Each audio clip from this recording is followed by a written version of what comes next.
stop cutting the tips of boys' penises off the first day or week of their life. Circumcision was pushed to damage your sexuality. We have been duped in America to believe it has some medical purpose. There's nothing more disinformed about consent than mutilating the genitals of a boy before he can even speak. It's overt child abuse. This tradition gets to die. A lot of people in this movement describe circumcision as where sex and violence meet for the first time. The first sexual experience of most American men and Jewish men is they are literally sexually stimulated and then feel the worst pain that they will probably feel in their entire lives, as the most erogenous part of their bodies is crushed and amputated. It is not only an act of mutilation of the penis, but it causes an incredible myriad of complications that can include the loss of the entire penis or the death of the child. How could you not look at that and say, that is evil, that is wrong? John Harvey Kellogg said we need to circumcise our kids to prevent self-abuse, aka masturbation, so the child forever associates sexual pleasure with pain. I don't think there's anything more patriarchal, dark energy-wise, than circumcision for young boys. When you have your sex organs violated and mutilated as an infant, it casts a shadow on your entire life. As men, our swords are unsheathed. We're always irritated and ready for war. If you abuse or inflict violence on your men, you're going to damage these individuals, and they will in turn be damaged and damage others, including women.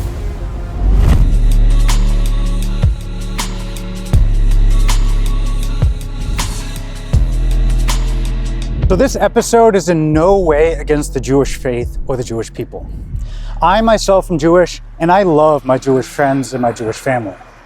The purpose of this episode, besides to educate and to entertain, is to encourage others to welcome their baby boys into this world with the love and the respect that they deserve, and not welcome them into this world by mutilating their sex organs. So if that message resonates with you, or if you have an open mind to it, enjoy this episode of Wellness and Wisdom.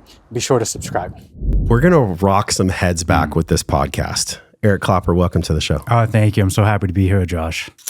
This was on my radar 3 years ago. I saw that movie, American Circumcision. And thank God, shout out to Carrie Michelle, my lady, my love, that she opened my eyes to what was going on. And I'm not going to lie, like, this may be censored. So y'all need to share this episode, because what we're talking about today is the truth about circumcision. And the truth is pretty dark. Actually, probably the darkest thing I've come across in quite some time. And also ending male genital mutilation, which is really something that's accepted for women, which we're going to go deep into. There's many layers, man, we're going to unpeel today. But for people that don't know you, 2018, you were on stage. And also shout out to our friend Luke Story, who you've been a guest on his podcast. And, you know, you did this incredible, absolutely incredible American Love Story. What was the title of the YouTube talk? Sex and Circumcision, an American Love Story. Okay. And I watched the entire thing yesterday. I had an emotional process this morning about it. And, you know, my intention with this podcast is to make sure that people are educated. I'm not here to tell people what to do. I'm going to have some emotions that come up. This is going to be a very sad at times, a very empowering and liberating at times conversation, but it'll also bring up a lot of things that are quite uncomfortable for y'all. So just, you know, buckle up, baby. Like we're going to go for a ride here today. And some of the places we explore may not be that comfortable, but that's okay, because nowhere in my life have I ever ridden a car of comfort and gotten everything that I wanted. No, you really, the reason I've leaned into this so much is because I was so uncomfortable with the idea that, you know, we cut off 40% of the skin on our infants' genitals, including mine, growing up. And when I discovered that and I tried to talk about it with my friends in college, they just could not engage with the topic. And, you know, I was in a fraternity, I was a rugby player. Like, these guys could engage with some pretty crass topics on a routine basis. But, I talk about circumcision. It's like, I got to go. I can't deal with this. Like, some people would just get overtly mad immediately. Yeah. And I'd be like, what is going on here? Right. And then I started reading books about it, started reading about the history and the function. And it's like no different than cutting off your eyelids or, you know, a female genitalia. Yeah. It's like, okay, this is a huge problem that nobody talks about. And it continues because nobody wants to talk about it. It has no there's no good basis to continue to cut off. You were so fired up. I could feel your passion. And I know that it's transformed and it's morphed inside of you in a different way now. You said before we recorded, like, this movement that you've created, it's about building bridges. It's about enacting policy change. But when you started, there was probably just an awakening. We all go through stages of truth, right? I've even heard there's a different model. First, all truth is violently opposed. Then it's accepted to a tipping point, and then it's fully accepted as truth. And I wonder, from an emotional intelligence standpoint, what age were you when you first uncovered the first layer of this veil? How old were you? I was 19 years old. So 19, and how old are you now? 31. 31, Jeez. okay. Yeah. Okay, so 11, 12 20s. years. So a decade later, like, you've risen as a man to meet the demands of your mission, of your Dharma on planet Earth. But for people that are just learning about this, and maybe you got this from a friend who shared it with you, the big pain body here is this. And I was meditating on this, and this is the perfect way for us to jump into the abyss together. I promise we're going to go back to the safe path, but let's go into the abyss because it's important. Once you take away a child's sexual innocence, it can almost never be given back the way it was. When these religious zealots sexually trespass and mutilate the genitals of young boys, it sets these boys up for a lifelong journey of pain and sexual wounding. Let's begin there. What are your thoughts on what I just read? When you have your sex organs violated and mutilated as an infant, it casts a shadow on your entire life, and it's not. And to approach that shadow and realize it's there is very traumatic, which is why these genital cutting cultures, including men in this culture, do not want to approach the topic, right? But to be more sexually aware, more interpersonally aware, you need to understand how your body functions, what you've been through, and it's extremely upsetting, which is that anger had come out, obviously, in my performance pretty palpably. It's something that you can't really ignore because I was genuine in my expression, right? It was one of the best talks I've ever seen, and I've seen a lot. Like, it was very moving because I could feel the authenticity and the anger in you. And anger is much more powerful than despair. I think why your buddies and why so many people out there, maybe even so uncomfortable at the beginning of this podcast, lean into this discomfort today, because this podcast has the power to change lives, to stop the harming of people when they first come into the world. I mean, that's the sadness that I'm feeling about this whole topic. I didn't know that I didn't know. So if the genitals of young boys are being mutilated, and once this sexual trespassing happens, it changes the fabric of how men interface with women, or however men want to relate, right? However you want to live your life, it changes that for you. And it allows you to never have a true connection of your physical being the way God nature intended it, in the way that God nature intended you to physically interface with your opposite sex or your same sex, whatever. That's the part that's most heartbreaking here. And there's a lot of research we're going to get into. There's a lot of questions I have prepared for you, but I wonder if you could extrapolate from there, just literally the theft of innocence from a fetus. Well, a lot of people, you said I started this movement, which isn't true. This movement's been going on for about 100 years maybe, right? And there's always been conscientious Jewish objectors to this, because it used to be just religious, then America adopted it for puritanical reasons. But a lot of people in this movement describe circumcision as where sex and violence meet for the first time. And it is, because how a circumcision done is usually the baby is sexually stimulated before they cut off 40% of the skin, because a baby penis is extremely small, smaller in relation because it's pre-puberty. And so the first sexual experience of most American men and Jewish men is they are literally sexually stimulated and then feel the worst pain that they will probably feel in their entire lives, as the most erogenous part of their bodies is crushed and amputated. And so I've heard some doulas and other nurses, when they watch an infant undergo this and see the infant before and after, is most babies are very, they want nothing more than their mothers. They want to be warm. They want to be loved. A lot of infants, after, you could see kind of the hope leave their eyes and say, you know what, I don't want to be here anymore on this planet, right? It's something that just casts a shadow throughout their entire lives, and people need to to address and heal from this trauma. But it's also something that will affect you for the rest of your life. There's no getting around that, whether it's conscious or subconscious.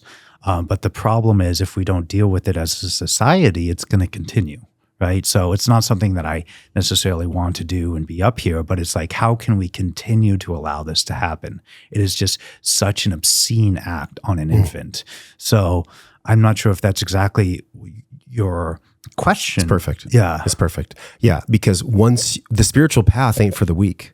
No. And you're on a deeply, deeply spiritual path.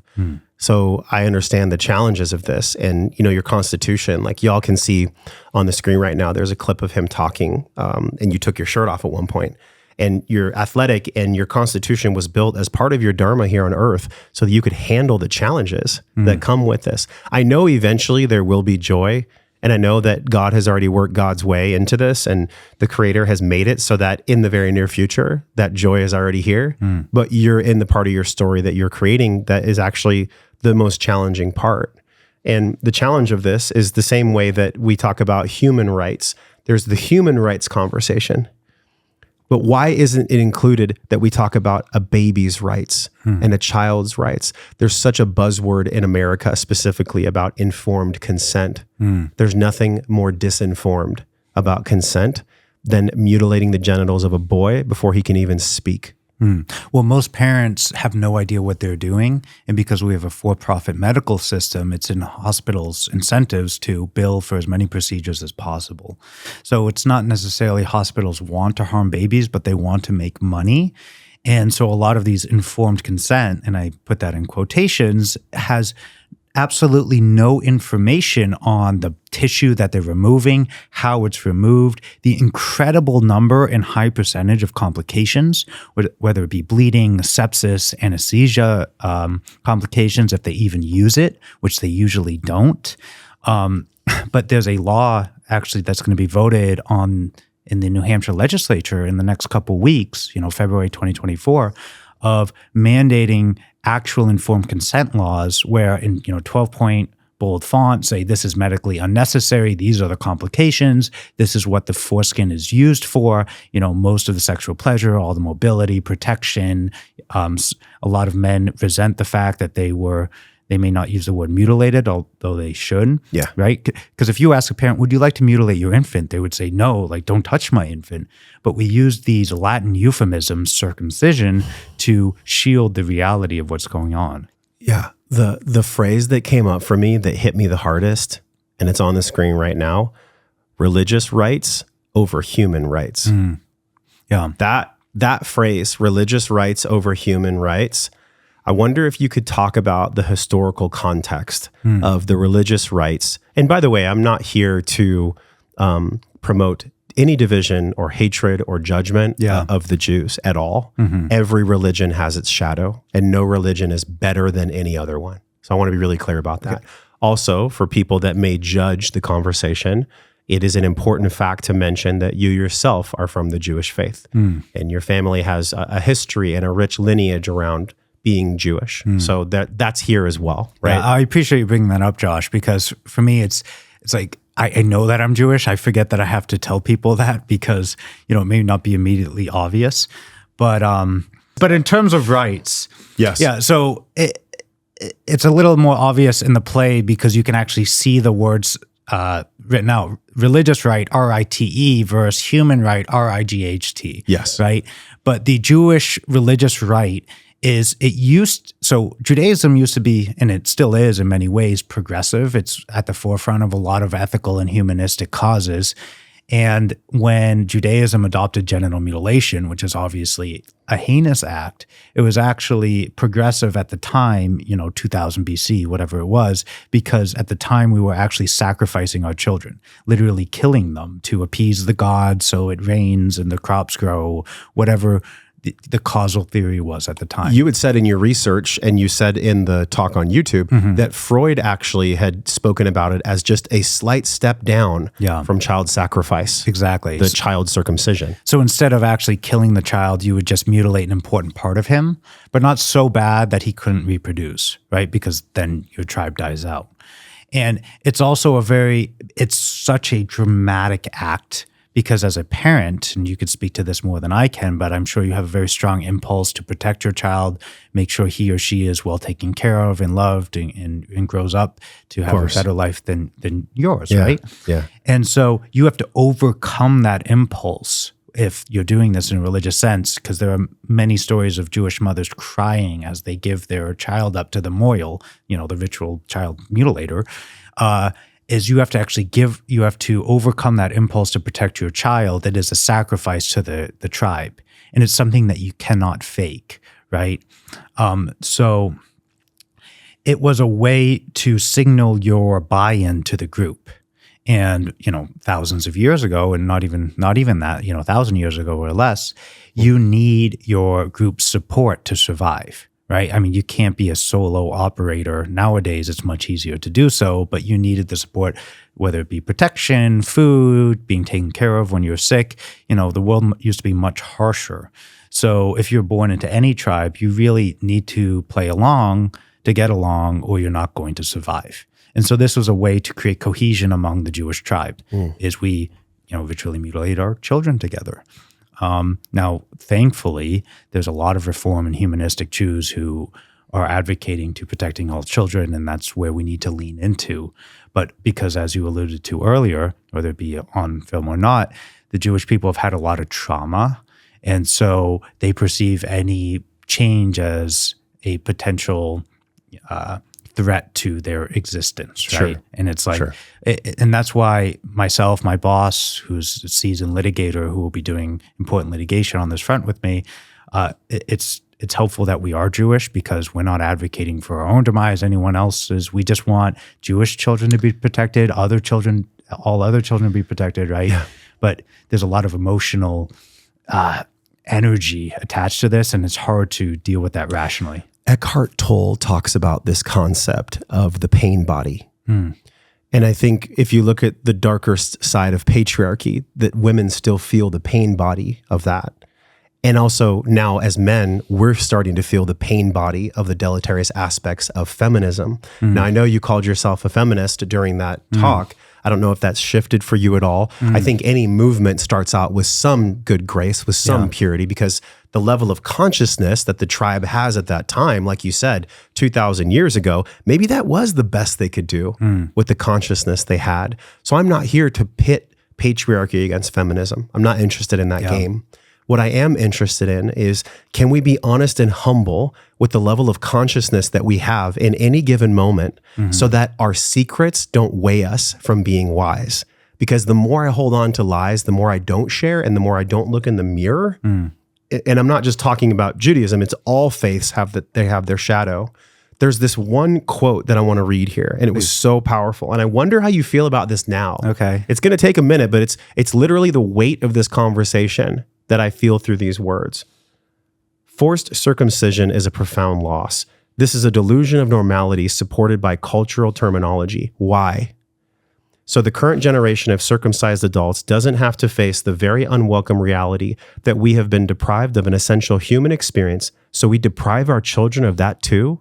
To maintain this lie, the worst part of it is that it compels you. It compels you to circumcise your child the same way you are circumcised. There's no such thing as sons wanting to look like their fathers. It's fathers that want their sons to look like them. Otherwise, those fathers will be consistently reminded of the parts of their humanity that was stolen from them when they see their child's entire genitalia. That is the darker psychological mechanism behind the "I want him to look like me" trope. How does that land for you now compared to 2018? I think it resonates just as much now as it did back then, because the reason that all these fathers want their sons to look like them is because if they see this intact penis, it's going to, of their son, because that's how every man is born, it's going to remind them that they do not look like that. It's going to bring up that emotion that they suppress, that, oh, I have this scar on my genitals, and they may not even know it's a scar because it's been there for so long, and it forces them to address, why do I feel uncomfortable with this conversation? Why does my son look different than me? If I can hide this reality by cutting my son, because most adult married heterosexual men with children probably don't see that many penises that often, right? And if they're in America, they probably see other American men in a locker room or whatever. So it creates this delusion that everybody looks like you, and I don't have to address why most men in the world have a foreskin and the head of the penis is covered. So it is this collective lie that America has bought into, and now it is too difficult to get out, or at least for most men. But the problem with that is I wouldn't mind it's unfortunate because you can't really be in touch with your body and be as close in touch with reality and make the best decisions for our children. It wouldn't be such a bad thing if it didn't require the continued mutilation of children every day, right? So the reason we do it is because it's too uncomfortable to address the fact that it was done to us, right? And that is just such a tragedy because as men, we're supposed to be better than that. We're supposed to be, and women as well, but as men, we can relate more to the male energy, so to speak, is we should be doing what is best for our children, and that is to protecting them from this, even if that means we have to admit, something terrible happened to us. Eric, to me, what this feels like? It feels like an unconscious addiction to shame.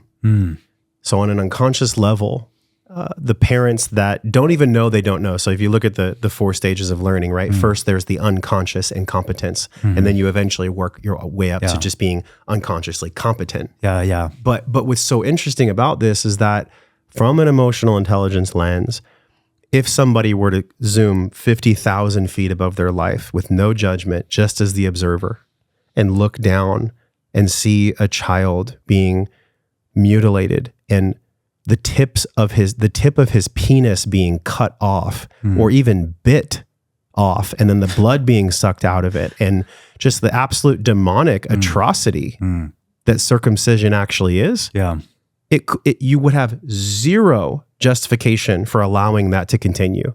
If we were to float above our conditioning and look down on what's actually happening, everyone's heart, I don't care if you're the darkest of the dark, the lightest of the light, the young, the old, we would look down on that moment and see this young boy on his very first entrance to life being harmed in such a tragic way that we could not stop ourselves from putting a hand in and saying no. We would have to if we had a soul. Yeah. So it's this disconnection from our soul, and it brings up so much emotion in me because I'm a father, and I saw American Circumcision 3 years ago. Thank you so much that I saw that I just came across that. And I can remember even feeling like, of course I would have my child circumcised. That was my old conditioning. Yeah. Before I woke up to the fact that I could see my own life from the sky, and I could realize, wow, this is just one way of many ways that I and all of us are conditioned to be in this culture of sexual violence, and of violence towards children,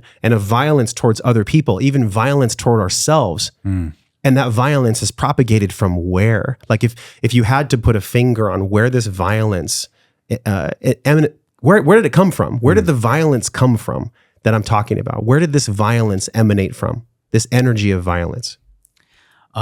Well, I think life used to be much harsher, right? And so maybe the violence was necessary to harden yourself to the realities of life. I have no idea where it came from, but it perpetuates itself. It's like any type of child abuse. Those who have been abused are more likely to abuse their children, right?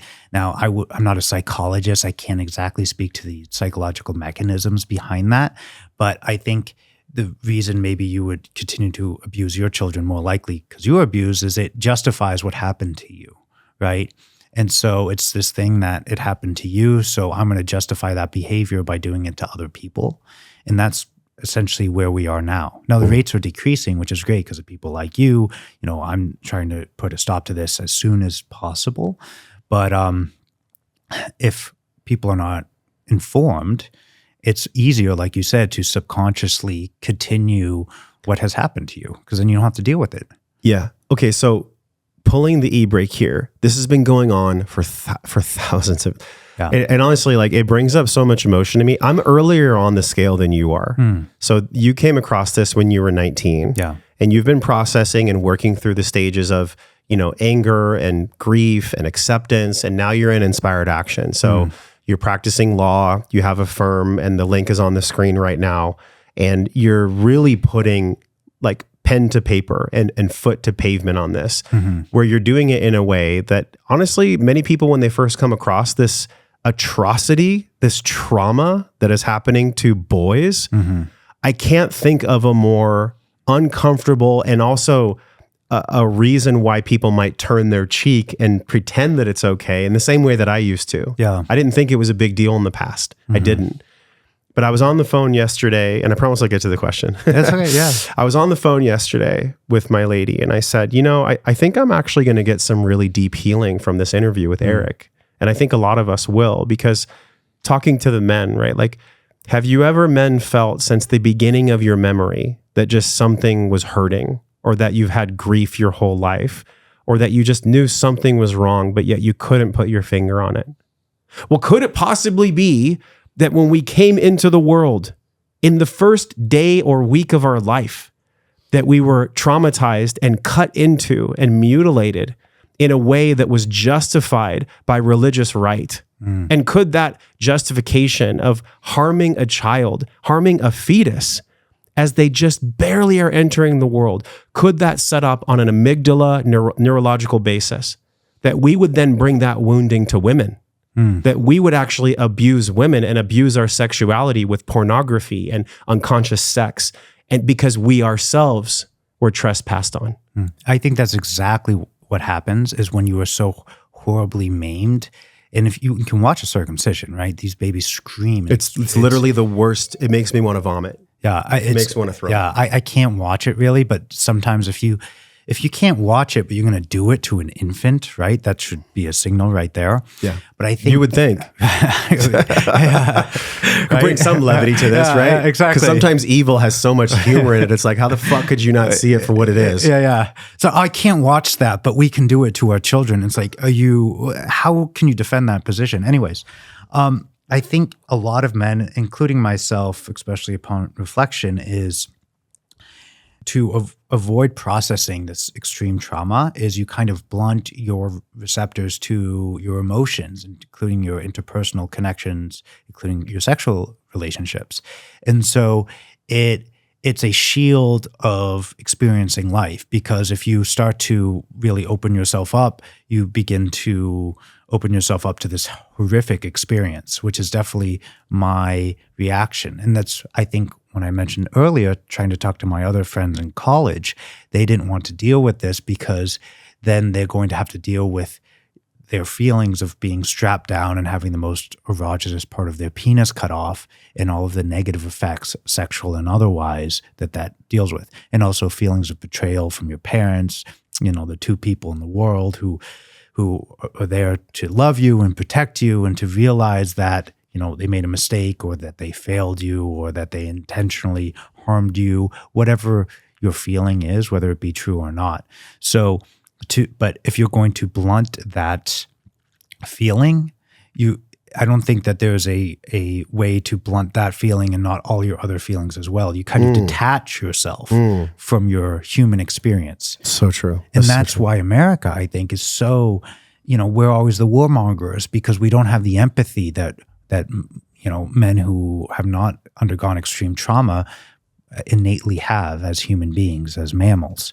It's and if you look at the Middle East, that's almost an entire genital mutilating area, right? And they're the ones in chronic wars.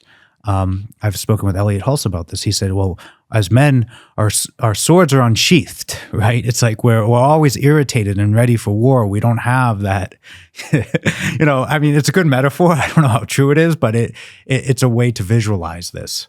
This is so painful yet so good. Like that. This is a bittersweet conversation. I'm happy. I'm grateful that you're in the world and that you live and that your Dharma is expressing itself. It's also so bitter. It's such a bitter pill to swallow, knowing that I almost did that to my son. Like it touches me on such a deep level because I love my son so much.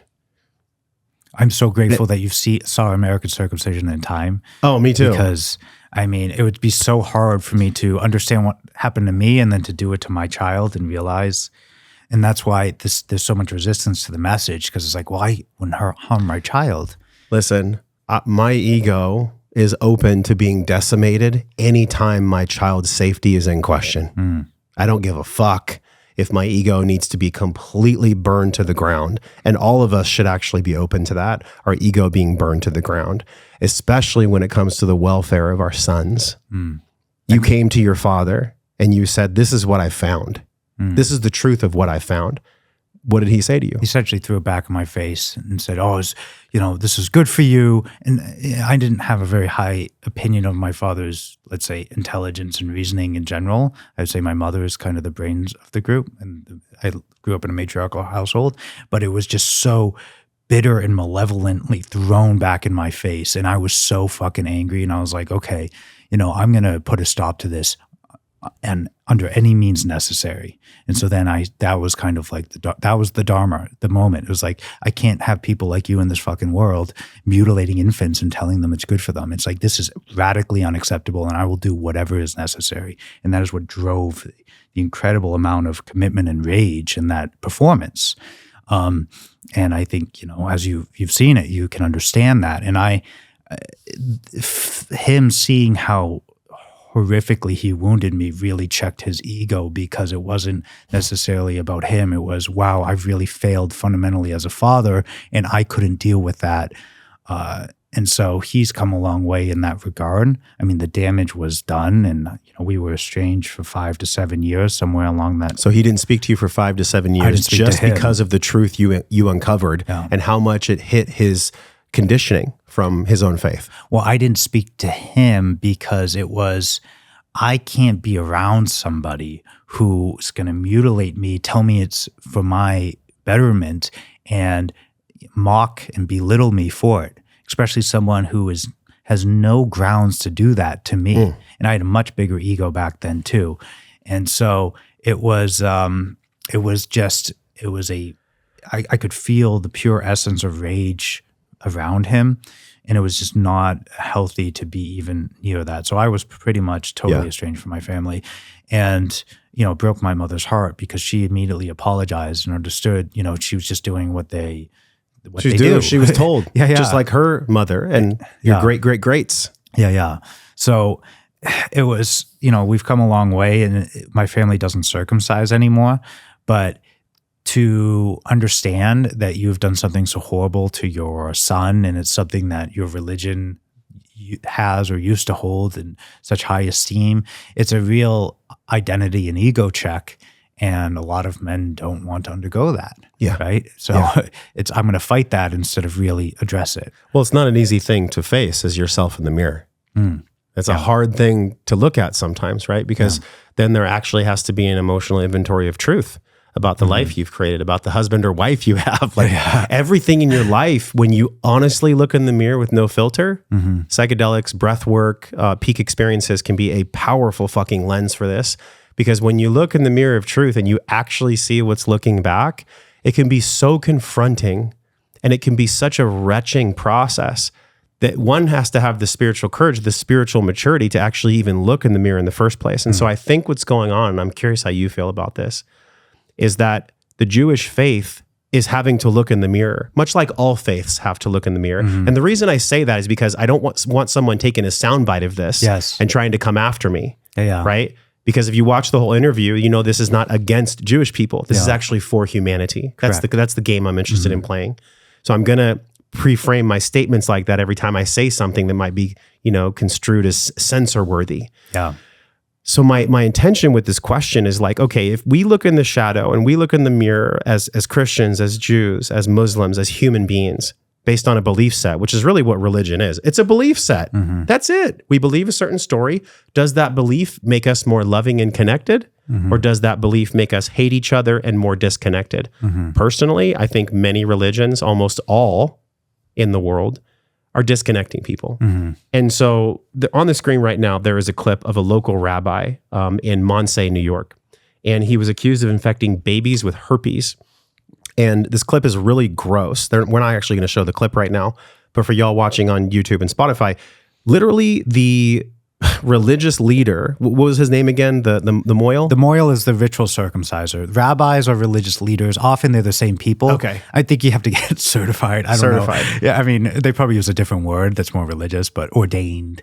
Tell us what we actually saw, why there was this incredible controversy. This baby now has herpes from this rabbi. And in Monse, New York, it caused an incredible storm of just controversy. Rightly so.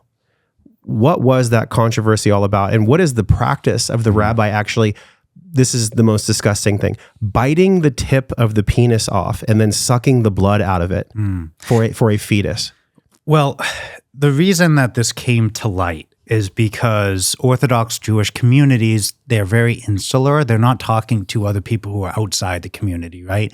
But when you have dead bodies, when you have dead babies who are horribly maimed and their brains are totally fried from these STDs that the moils are giving them, you can't hide that, right? And that becomes a huge news story. So the reason that only came to light is because infants were dying. But what was the question? Like what? How did that come to be? What is this practice? What is it? This biting of the head of the penis and sucking the blood. How could it not be demonic? Even if you were 5 feet or 50,000 feet, how could you not look at that and say that is evil? That is wrong. Well, it is evil, and it is the root of at least some historical anti-Semitism, right? Because it's one thing, I'm the chosen people. Okay, that's kind of arrogant, but people can get over it because a lot of Jewish people are nice, whatever. But I'm the chosen one, and I'm going to ritually mutilate my infant and tear his penis apart with my sharpened fingernails and suck on his bloody penis.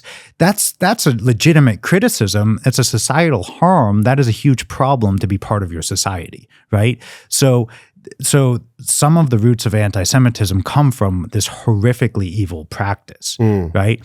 And so what was happening in the 1800s is babies were dying from babies would often, this is before the 1800s, when a moil would use his sharpened fingernails to shred the genitals off of a child, the foreskin, some of the babies would bleed out and die, right? And that was horrible for everybody in the whole community. It's not like Jewish people wanted to kill their infants, but this horrific mutilation caused infections, blood loss, death, all of this parade of horribles, right? So what rabbis did, this was probably back in the turn of the millennium, is they instituted a new practice called mitzitza b'pa, sucking, which is after they'd shred the infant's genitals, they would suck on the bleeding penis. And it's kind of like if you get a cut, you may suck on it to stop it bleeding. That was kind of the thought, right? Makes me nauseous. But it seems overtly sexual to me to perform bloody fellatio on an infant. I mean, it's horrific, it's disgusting, and it spreads diseases and kills infants. So this kind of came to light not long ago, and there was a huge outcry, as there should be, right? I mean, if I was in charge, I'd make that illegal overnight. I mean, come on. And I think the vast majority of Americans feel the same way. But they just don't know that they don't know. They don't know. Yeah. And, people are wary of criticizing, well, that would be anti-Semitic. It's like, well, okay, we need to address this because if you're harming infants, this is nothing to do with any animus towards any group, racial, ethnic, religious. This is just what is in the best interest of children. This is where we see the ad hominem, the straw man, the steel man, and the anti-Semitism conversation happen is literally, and I say this with respect, right? Because like the Jewish people have been through so much, and there's no words that I could say that would assuage the sadness and the bereavement that they've been through. Yeah. So I say this with ultimate respect.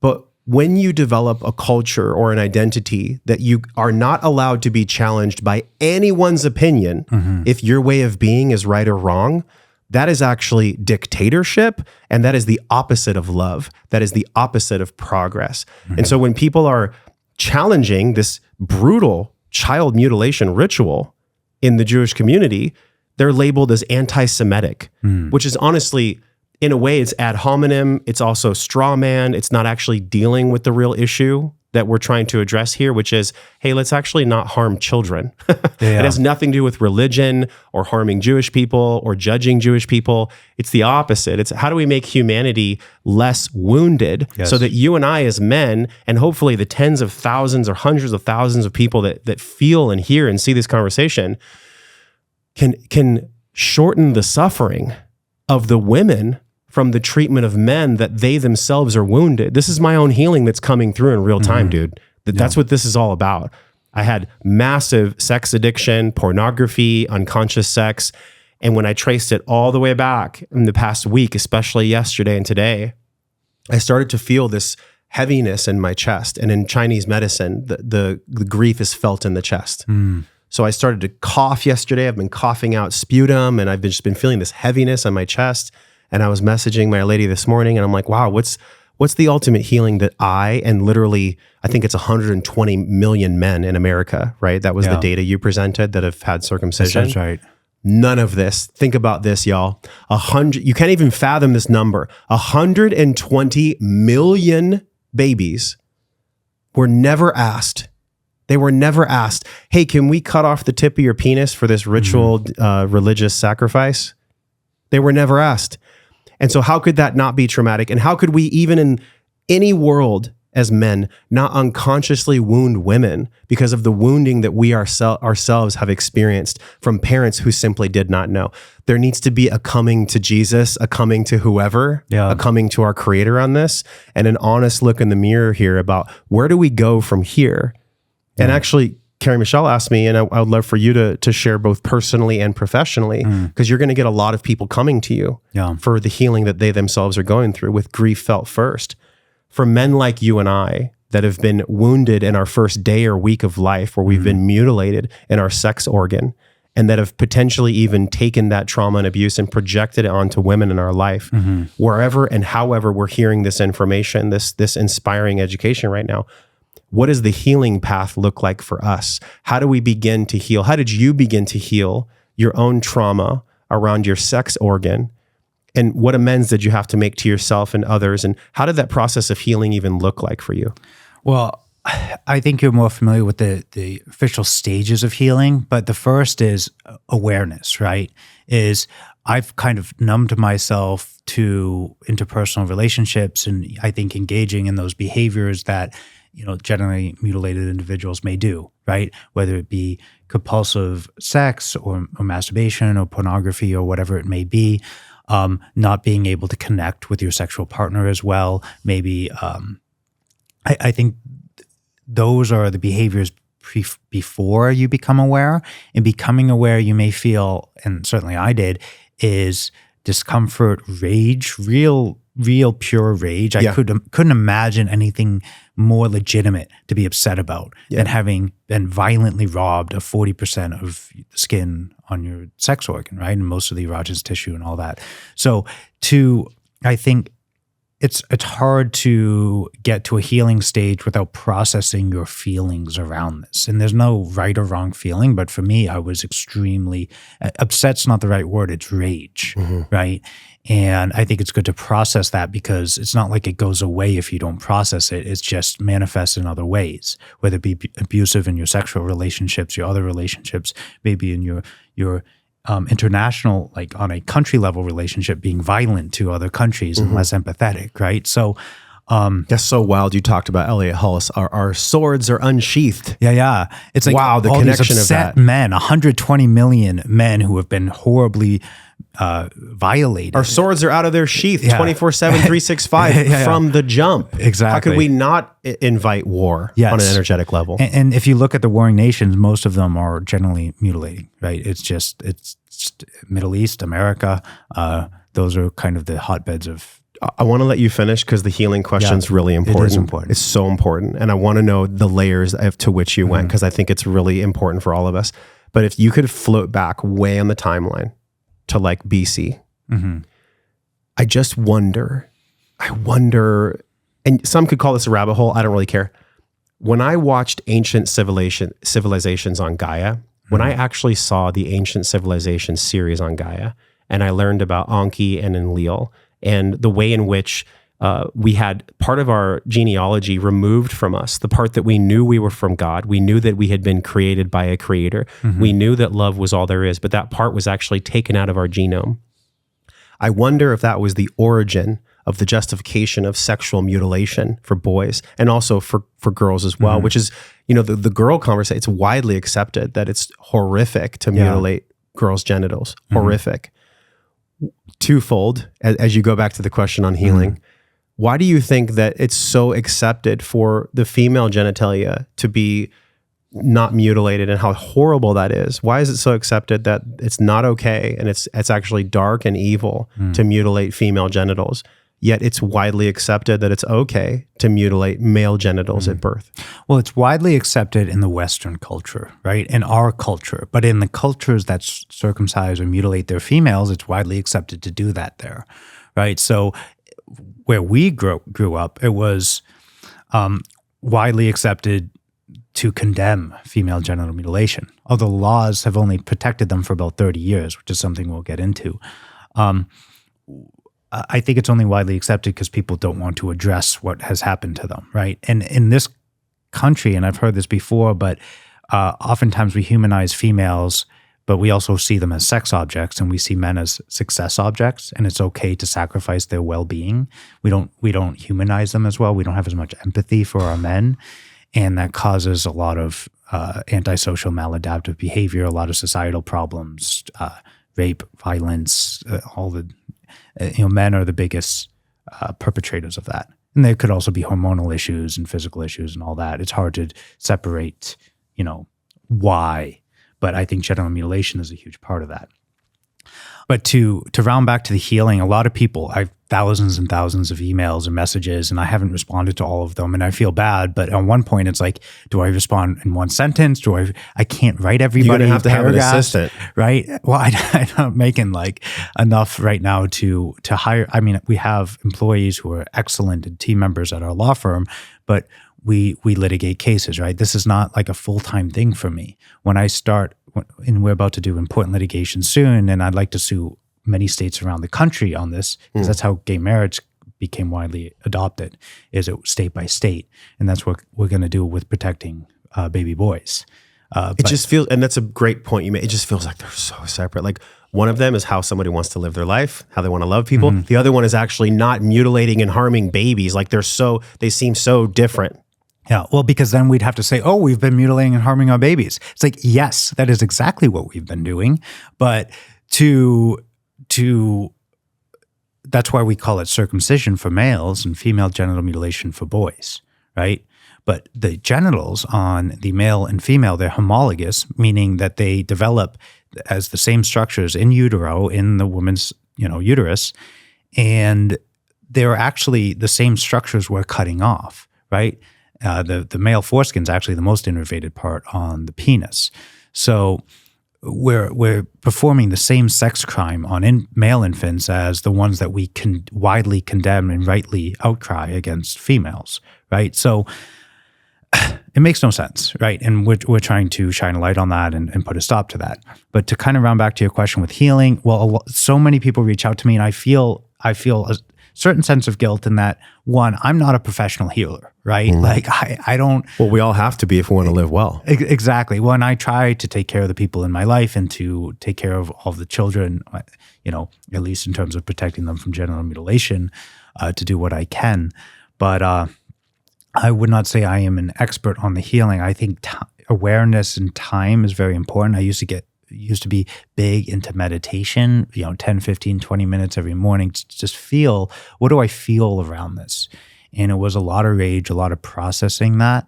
There are certain things you can do because I don't want to identify as someone who is generally cut or part of a group that ritually mutilates their infants. That's not someone I want to be, right? Even if that identity may have been imposed on me in part. So you could do certain things like foreskin restoration, where just like you can stretch your earlobes or your neck out, you can stretch part of the foreskin out and actually cover the head of the penis. Have you done that? To an extent, right? And how was that process for you? It takes fucking forever, like 2 to 15 years. So you're literally growing back your foreskin to an extent, right? Like you can get enough skin that covers the head of the penis. Okay. Because the head of the penis is very analogous to your eyeball. I mean, it's more analogous to the clitoris, but most men have no idea where that is or what to do with that, right? So an eyeball is a more familiar analogy, and that your eye is often exposed to the world, right? But it has this protective mucosal covering, which lubricates it, makes it function, makes it sensitive, makes it fully operational. The head of the penis is much like that in that it has a mucosal covering that keeps it warm, sensitive, receptive to touch. It increases the intensity of orgasm. So you can recover like a fair amount of the function, but obviously not all of it, because this is highly specialized mucosa that they amputated from you as an infant, right? So, but it also can provide some psychological relief because you look like an intact man, like, because the head of the penis is not supposed to be exposed at all times. That is not, there is no mammal on the planet that does not have a foreskin, right? It's like cutting off the eyelids of an infant and then saying, oh, this is what you're supposed to look like. Of course it's not. But because we're so sexually averse and we have almost no sex education, and you know, I include myself as a member of this, like so ignorant of how normal sexuality and anatomy is supposed to function, and we're so uncomfortable discussing it, we've all committed to this lie. And it's just something that's no longer tenable. And at this point, there's about a 50% circumcision rate in the U.S. So this reckoning is coming, right? This epiphany. It's already pretty much here. I mean, look at you. You're like 3 years ago, you know, this was not something that you were passionate about. Now this is so important because we can't live in a society that continues to mutilate its infants. Well, right? When you start to do your own healing work, and I love how you said awareness and time, because I think that is true, no matter what it is. Yeah. You know, my heart goes out to people that have experienced capital T sexual trauma or lowercase t. You know, there's many traumas, lowercase t.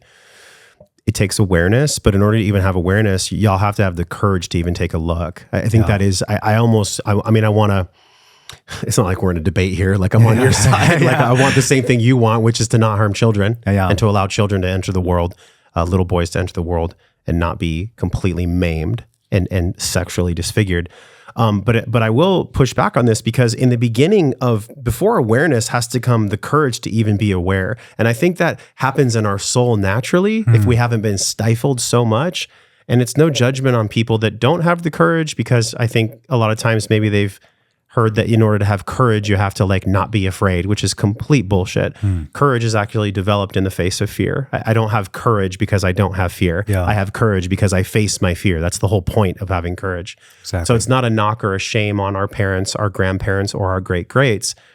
I wonder if now we're in such an expansion of consciousness. And the only way our consciousness can expand individually and collectively is if we are honest about the healing that we need, that is actually coming to us. In other words, we can't have the courage unless we're looking in the face of fear, which stops a lot of people. Then we also can't have the healing we need unless we have the awareness, which is the first stage you spoke about. And then we also can't give ourselves the time unless we're being open to the healing itself. So there's a lot that is being called forth from the human soul, individually and collectively right now. I wonder if you could wave a magic wand, or in some of your teachings, I almost feel like you could have a course online about this. You know, if you're so busy with litigation, maybe even thinking about hiring someone to work with you so that men like myself and tens and hundreds of thousands and even millions of men can go through a healing journey around the tip of their penis being cut off and how that's completely annihilated their relation to sexuality in women. Gosh, it just seems like we need so much more education and so much more bolstering of awareness.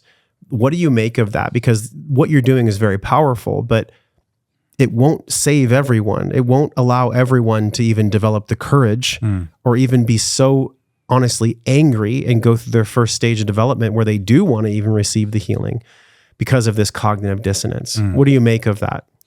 Well, I think there's multiple types of healing, right? There's the personal healing on the individual level, which is most important to each person, right? And then there's societal healing. We don't need every man who was harmed, who's mutilated, circumcised, whatever you want to call it, to go through that personal healing, right? I mean, it would be great. It would probably be in their soul's interest, their spiritual interest, their interpersonal interest, but it's just not something that's going to happen, right?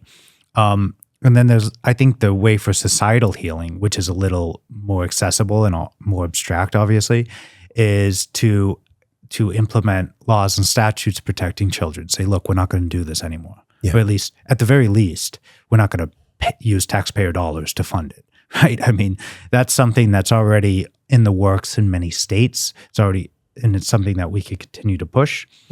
But in terms of personal healing, it's something that, like you said, it is an act of courage to even address or to approach, let alone address the feelings that arise when you understand that you were strapped to a table and had 40% of the skin on your penis violently removed, right?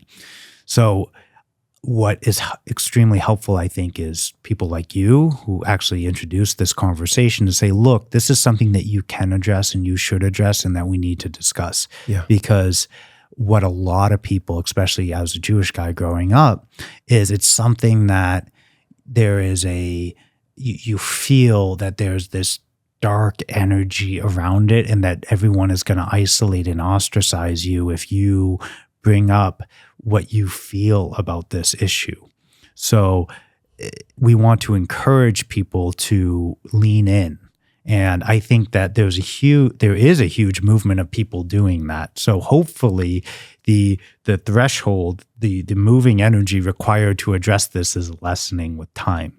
Because the conversation around child mutilation and genital mutilation, that's in the zeitgeist now, right? Yeah. And this is something that is, independent of, that, Flashpoint controversy. This is something that I think can unite people as we want to protect children, those who have no autonomy, those who have no decision-making capacity. But if you look at intact men who are not circumcised, they don't cut off 40% of their penis when they're adults. They enjoy that and they want that.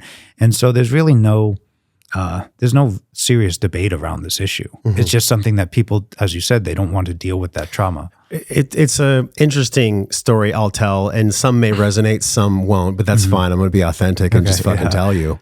And it's the story about cutting the ham before you put it in the oven. So a few years back, there was a woman in a home, and she noticed that her mother would cut the sides of the ham and put it in the oven. And she would ask her Mom, why do you cut the sides of the ham and put it in the oven? And her mom said, oh, because grandma did it that way. And so the grandchild went to the grandmother and she said, hey, grandma, why do you cut the sides of the ham before you put it in the stove that way? And she said, oh, well, because my mother told me that. And she said, do you have any photographs or do you have any old pictures of your house? And she saw in the old house from the great-great-grandparents that there was a stove that was so tiny they had to cut the sides of the ham to put it in the stove. But yet we live in a world with a bigger stove, and the way this is still being played out, and my story is, there's a cutting of the ham, there's a cutting of the penis. It's a crude way to describe it. But the metaphor in the story could not be more true. Just because something has always been done or because something is tradition does not mean that it has a valid reason to exist now. Exactly. Period. End of story. Full fucking stop.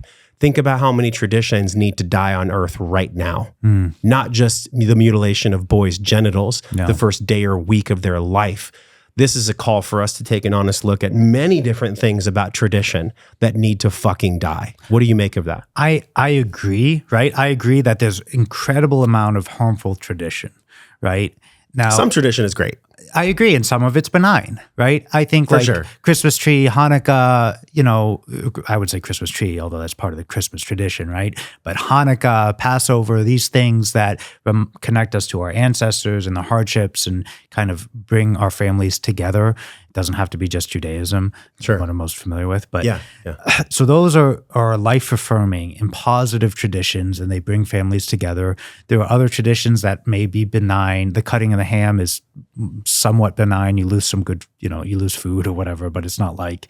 But it had an original purpose. Yeah, it did. It wasn't about harming people. It's because the oven was too small. Exactly. And so I think I see my role as being pretty focused, right? Because, there are arguments on both sides of most issues. How could there possibly be an argument on the other side of mutilating children? How could that even fucking exist? Well, I was saying most issues, right? Okay. Most issues. Okay. Yeah. All right. Seriously. But so what a lot of my Jewish brethren do, and mostly men, I think, but they impute some exceptional importance to the fact that, I've been mutilated and I mutilate my children. They don't use the word mutilate; they use the word circumcise because it hides the reality. Yeah, right. It's like, oh, God must have wanted this because my great-great-grandfather, my great-grandfather, and my grandfather, my father did this, so there must be some importance to this. And it's because they put such value on the label of being Jewish, but this is the physical, I guess, reality of it. It's something that can't be faked. But at the same time, what about all of my Jewish sisters and the women? They're just as Jewish as men are, and they don't have to be ritually mutilated, right? So it's actually somewhat misogynistic in that way as well. And no one is advocating, well, we need to start circumcising our females as well, right? Yeah. So I think to come to terms with what has happened to you and what maybe you've done to your son or what's happened to your nephews or brothers is you have to ascribe some value to this horrible experience and loss that you've suffered. And so it's a psychological delusion that, oh, well, it must have been important because otherwise it wouldn't have been done, right? I think it's more this just big psychological delusion, which is hard to come to terms to. But Jewish people, a lot of us have been on the forefront of important human rights. I mean, there's a lot of Jewish lawyers who've advocated for gay marriage and legalization of plants or marijuana or whatever it may be. Yeah. So this is one of those things that just like we no longer stone adulterers to death, we no longer slaughter fatted calves, we should no longer generally mutilate our infants. That's in that same category of horrific biblical evils, right? So, and it's something that other countries have tried to outlaw. Like in Denmark, there's like an 80% consensus among the public that we should make this illegal. And America came in hot and said, look, if you do this, we're gonna have economic sanctions. We're gonna label you as anti-Semitic Nazis, blah blah blah. And so we just need people of courage. And right now, it's going to be people. I'm looking for states of courage because I'm going to start bringing this issue in various states soon. You need to bring it here to Texas. I mean, if there's it's Texas and Florida and Tennessee that can begin this conversation on a grand scale. Well, and I'd love to. So I have a state in mind, and I'm not going to say it right now, although people will find out in the immediate future because I have a great plaintiff. Because I'm looking for plaintiffs right now.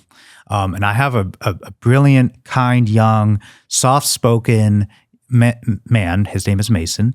And, he just fundamentally understands what happened to him was wrong. He doesn't hold his parents responsible. He wants people to be educated. He wants all children to be protected and not have these anti-female genital mutilation laws, which are great and we should applaud, but they discriminate on the basis of gender. They only protect females, and we need to protect all children. And that's what Mason wants for his state, right?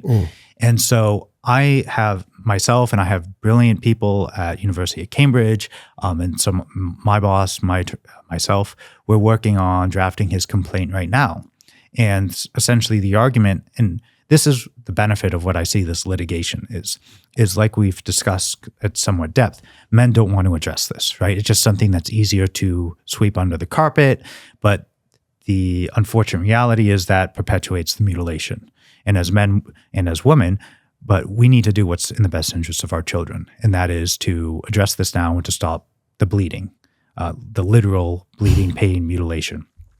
And so what we're going to be doing is we're going to be suing various states to say, look, it's great you have this anti-female genital mutilation law, but it discriminates on the basis of gender.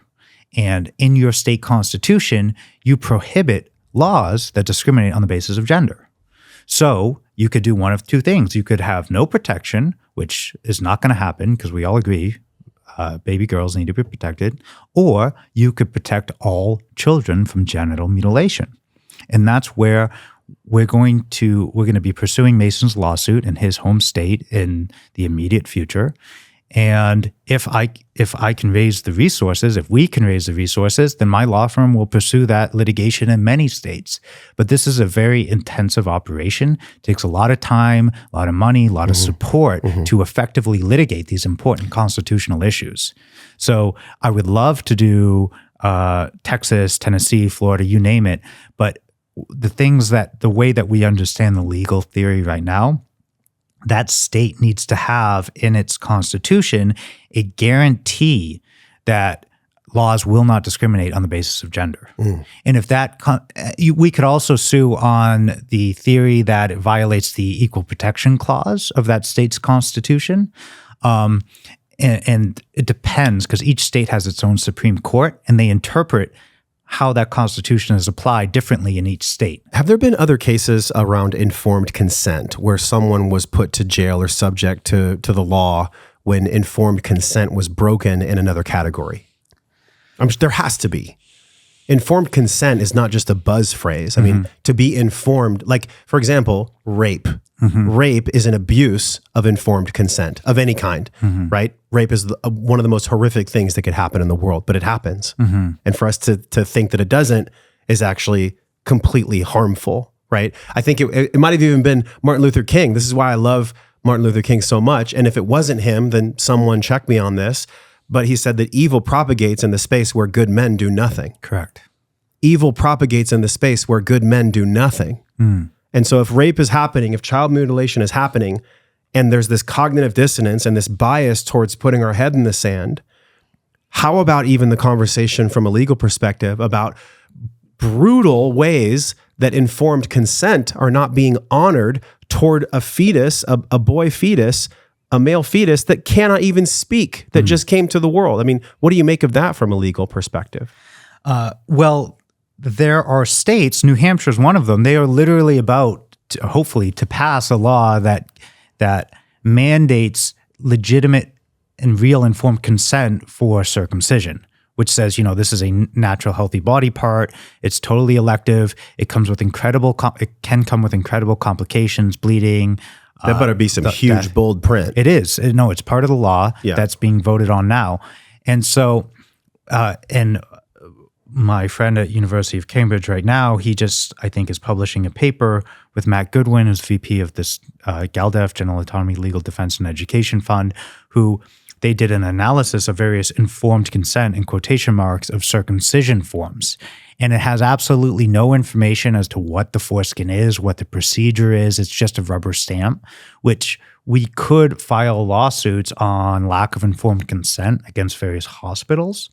But I work at a very small, well, not very small, but a small law firm that doesn't have the resources to do all of this philanthropic litigation. We have to pick our battles, right? And we see the equal protection of the sexes as the most bang for our buck right now, right? It's just, I would take all these lawsuits on if I could. It makes the most sense. It does. And I think protecting all children is a message that will resonate with everybody, the left, the right, you name it, because that's what we all want. What's most interesting is that there actually is no such thing as a left and a right.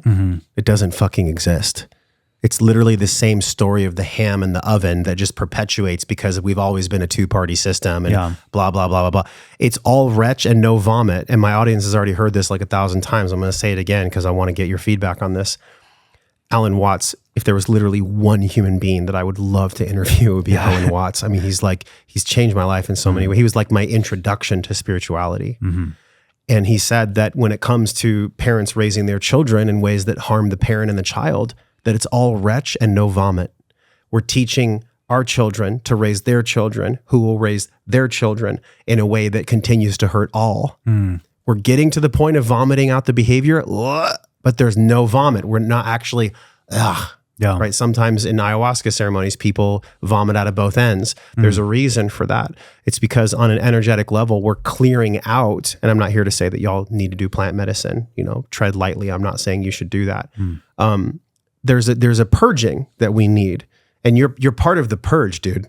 So Eric, you're part of the purge on a collective level that allows people to throw up so they can retch and finally vomit out this behavior. But what we need right now is courage. We need courage to see the truth. And I'm going to go back into the depths. I hope you don't mind. Yeah, please. Yeah, that's I'm going to go back into the depths here because I have so many notes and I'm just so passionate about this from a place of love, right? I'm still working on the anger and the frustration and the rage, the sacred rage that you talked about. But this is literally from the German Pediatric Association. And you talked about this in the YouTube video that we've linked here. Quoted, "There's no medical reason to circumcise before a boy can give consent. and that virtually all other pediatric societies and associations worldwide hold the AAP's, American Academy of Pediatrics, views have been scientifically untenable, completely invalid. One more. Circumcision is a violation of the child's right to autonomy and physical integrity. Circumcision can and does cause complications. Royal Dutch Medical Association. Last one. The AAP's technical report on circumcision is epidemiologically incompetent and an embarrassment to the AAP. This is the Australian and New Zealand College of OBGYNs. This is not just your opinion. This is the opinion of the largest medical bodies on planet Earth. Why is it still occurring here? What the hell is going on that this can still happen? That's absolutely correct. And I'm glad you brought that up, because this is not just my opinion. Is the vast majority of medical professionals in the world, secular medical professionals, say, look, this part of the male reproductive organ is extremely important. Everyone's born with it, and you should keep it there because it is there for a reason. Like your eyelids are there, or like, the female genitalia, the labia, the clitoral hood, all that good stuff. So what is happening is we have been duped in America to believe it has some medical purpose, right? Now, the only organization with real clout that used to recommend it, and their express reason for recommending it was, we say the benefits outweigh the risks so that you can provide financial reimbursement to this health insurers, right? This was a monetary reason, because this is a multi-billion-dollar industry with a B, that their physicians in the American Academy of Pediatrics, they make over $1 billion a year mutilating infants, and they're going to lose that money if they don't. On the screen right now, ResearchGate, high cost of circumcision, $5.7 billion annually, and that's just here in America. Yeah. So back to your point. Well, yeah, and so when the American Academy of Pediatrics issued that recommendation in 2012, it expired 5 years later, and they made a conscious decision not to renew it because it is medically and scientifically indefensible to say that healthy baby boys need immediate corrective surgery on their genitalia. Of course they do not. It is a profoundly moronic, and I don't like to use the R word, but it is profoundly a moronic opinion. It's indefensible scientifically, and so what they did, and you can look at their website now, the AAP, is that they have retired that recommendation. So any hospitals who rely on it now are probably in violation of their state laws that prohibit faulty marketing, because there is not the one medical organization that was, quote unquote, most well known for pediatric recommendations has retracted their recommendation. So we're actually moving in the right direction, and all of the international non-genital mutilating nations, the Western nations, advise against it, or strongly advise against it, because it is not only an act of mutilation of the penis, but it causes an incredible myriad of complications that can include the loss of the entire penis or the death of the child, right? These are because people think, oh, it's a little snip. No, it is a massive amputation of almost 50% of the skin on the penis. In little babies, oftentimes, they're extremely vulnerable, right? They cannot deal well with being strapped down and having huge parts of their genitals cut off, often without anesthesia. There are stories of infants screaming so loud from the pain that they blow out their lungs and their stomachs. It's overt child abuse, right? And that's why these other doctors are saying, the vast majority of doctors in the Western world say, look, there's no medical basis for this and you should stop doing it. But because there's such religious inertia and then cultural inertia in this country, it's hard to put a stop. Like there was a German high court, I think in 2012, who called it out as child abuse. And the German chancellor said, look, we're Germany. We can't be the leader of this human rights cause because of our history, right? And I applaud the German judge, the German high court who held this, but Denmark may be a better place to start, right? Or the Nordic countries.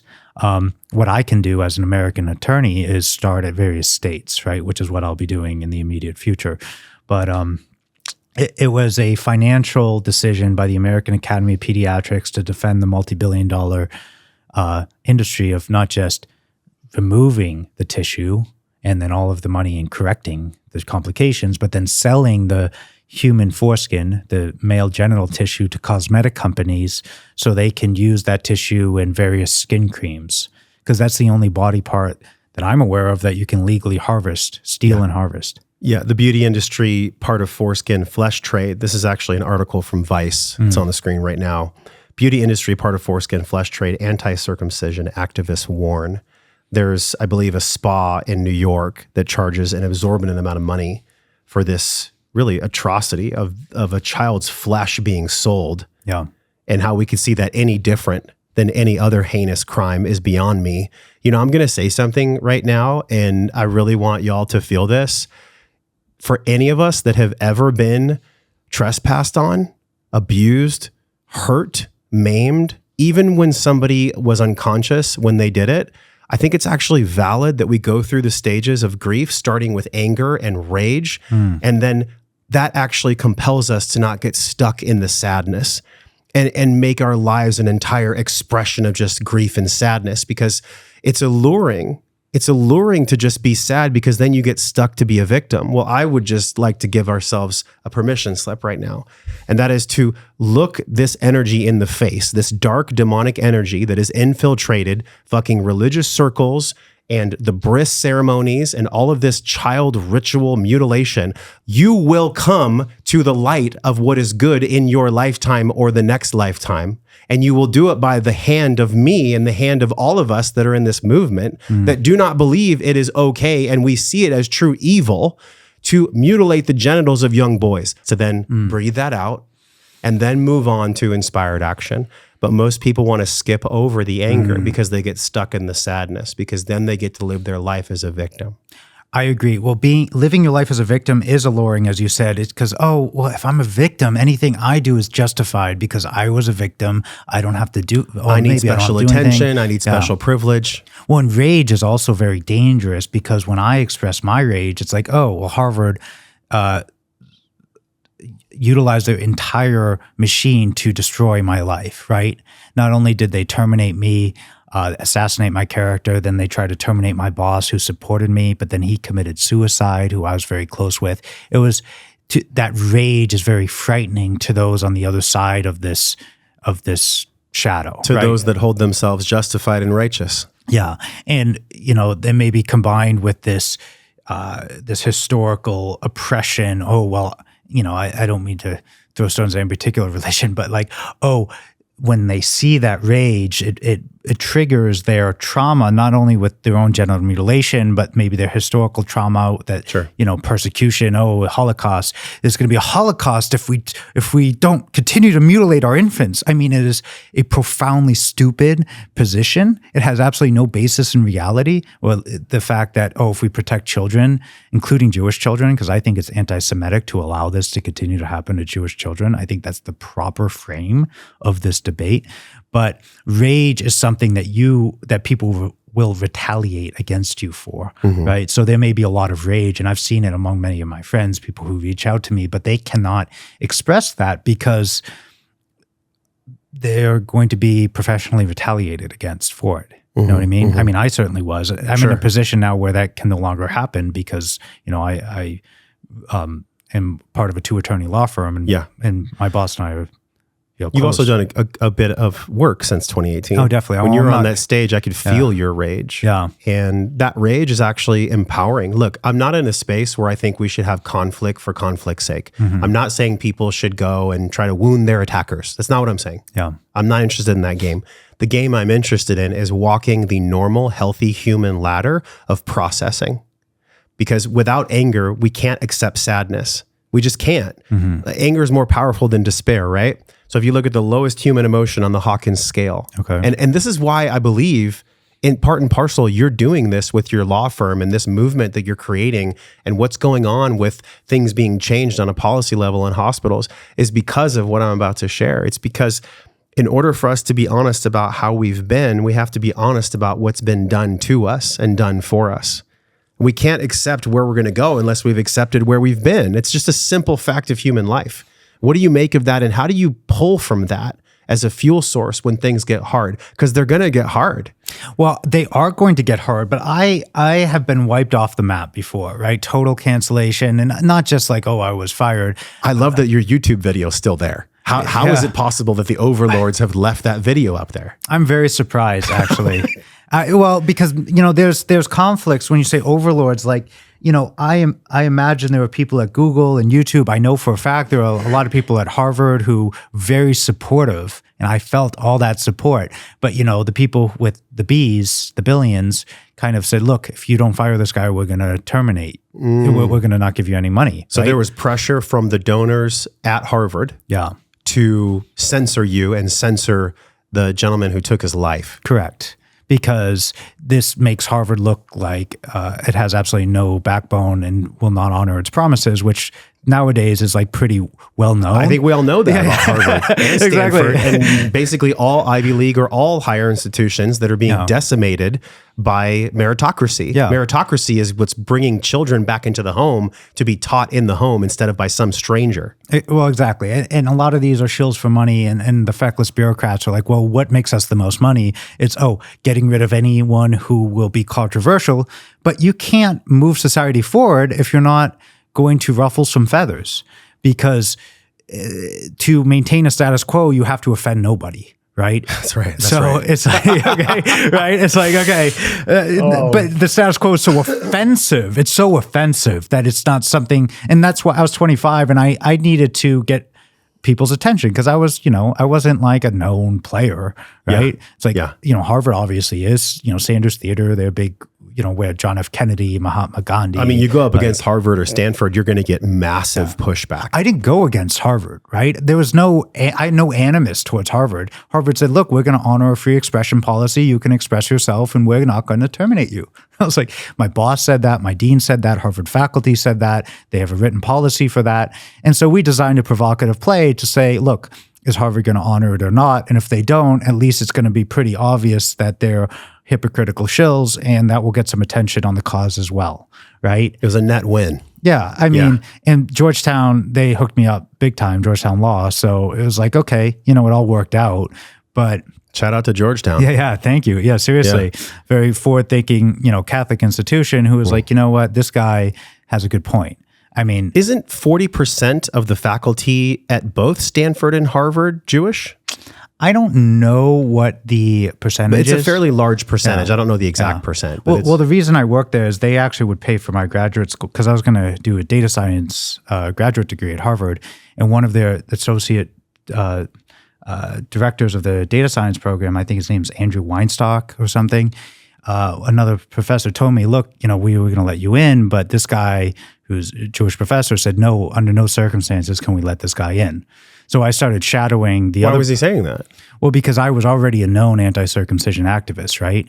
And if I was a Harvard data scientist, it lends some credence. It's like, this young man is starting to, let's say, push past where he should be in the hierarchy ladder. Know what I mean? Mm-hmm, mm-hmm. And if he's a student, we cannot retaliate. You can't fire a student. There's a deep crony system at Stanford and Harvard. Yeah. Deep. In all the Ivy League schools and large schools. Well, I'm most familiar with Harvard just because that's where I spent 8 years of my life, right? I mean, on and off. So, but I'm sure the other Ivy Leagues are very similar in that respect. But there's also, and some of it's like legacy, big money. There's genuinely very smart people there as well and good research. But certainly at Harvard is a political viper's nest. There's a lot of stealing from professors of their graduate students' ideas. Whereas, at other institutions like University of Chicago, it's much more academic and people aren't so triggered so easily, right? So it really kind of depends where you are, but some of these universities are really stifling progress, and it's just, how do we make the most money? And that could be, we're not going to employ any controversial young whippersnappers who are going to upset some of our more religiously inclined child mutilating donors. But why would the donorship and the religious interest of donorship, or even the religious interest of the tenured teachers at any higher learning establishment, why would that be a shadow casted over progress and the love of humanity? Why would that even be in place? Well, it's what's politically expedient, right? I mean, if I have a huge donor who feels very strongly continuing child mutilation, but they give me 10 plus million a year, you know, I may feel like my job is to maximize donations for the university, right? And if we have such weak leaders at universities, which I can't imagine why you would be a leader of a university or a judge for that matter and perform this important societal role if you're going to be scared of making important decisions, right? I just don't, it just doesn't make sense to me. That's right. But that is how sometimes you get to that role, is that you play ball and you're so used to kind of stroking, sacrificing your soul and your values. Yeah. You'd be a perfect president of Harvard because you have absolutely no constitution. It's like, okay, well, perhaps, but that's not how the faculty and the alumni should vote, right? They should vote with their principles. Yeah. So, I mean, look, if you follow the money, we mentioned that figure earlier, 5.7 billion, the circumcision industry, yes. which, by the way, that's now happening in many other ways with the parents that are changing the gender of their 3-year-old or their 10-year-old son or daughter. It's absolutely the same thing, just with wearing a different jacket. Hormone blockers, puberty blockers. These kids can't even pick their own dinner. Yeah. And we're letting these children pick their gender. Get the fuck out of it. Like, just literally anyone with a soul, anyone with a heart can look at the topic we're discussing, which ramifies to many other similar yet perceived different topics. This is a call for human rights. I actually don't even feel like you're anti-circumcision. I feel like you're more just pro-human rights. That's, to me, like I learned this a long time ago from many different guests. Anytime I fight against something, I actually fuel it. And if I fight for something, I feel that. So I wonder how that's changed for you. Because I have a lot more questions. There's a lot more data. There's a lot more things to discuss because the layers need to get peeled here. Not just for my own learning, but for our collective learning. Have you, in the beginning in 2018, and even when you were 19 and leading up to your incredible talk, The American Love Story, you probably pulled from the rage as a fuel source to keep going. But that eventually would make you sick. It would make any of us sick to just pull from rage as a fuel source for being. How have you transitioned from your rage to now your acceptance to now your inspired litigation that you're doing? How did that process look for you? Well, I forget who said it, but great failures often will check an ego if it doesn't check itself, right? And I think that after, because I didn't know Harvard was going to fire me, right? I thought, it would be somewhat controversial, but I had a lot of promises written and otherwise with like, we're not going to do that, right? So I had a great job, I had grad school plans, like there was a path, right? That was totally snuffed out. So I think when I lost, I spent all my money on this, so I had no money on the play. I lost my career. And then my boss, who was my best friend at the time, he committed suicide. I found his corpse and tried to revive him. He was a true brother to the end. He was very proud to stand by me, which is why Harvard had to terminate him. So, and I mourned his loss for a very long time. It was, when your best friend dies, it's very traumatic, especially his death was especially traumatic, and trying to revive his corpse and all that entire, reuniting with my estranged family because I had nowhere to go and my whole life was a disaster.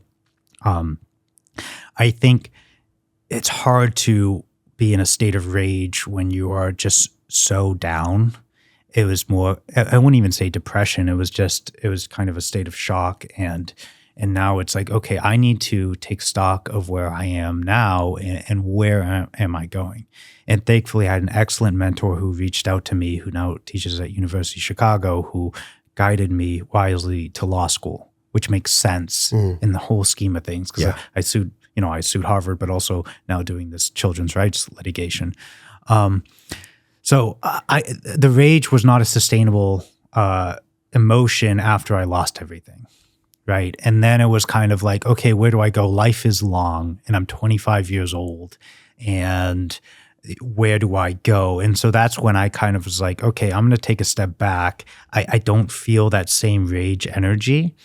And, I had good grades and scores or whatever. So it's like, okay, well, let's apply to law school because that's the path now. And I like being a student. So, and then when I was in law school, I fell in love and I was like, okay, I'm kind of happy now. Like things are good.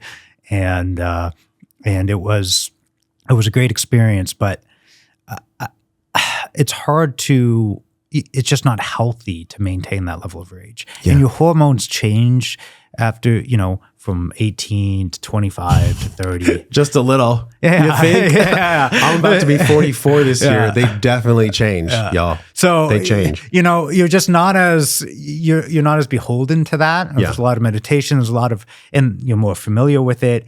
You could, like we said, there are certain ways you can mitigate the damage, the restoration, all that. So it was just, and then I started to become someone who could actually change things on a meaningful, substantive level. I graduated from Georgetown Law. Now I'm at this law firm. So it's not useful for me to rage like against the machine in that way. I'm here to try to work, help people make the right decision for their children, right? That's where we're at now. But I think it's very difficult to approach this topic, especially if you're personally affected by it, or if you cut your child, or whatever it may be, without dealing with at least a certain level of rage. Could be at the hospital, could be at the doctor, could be at society.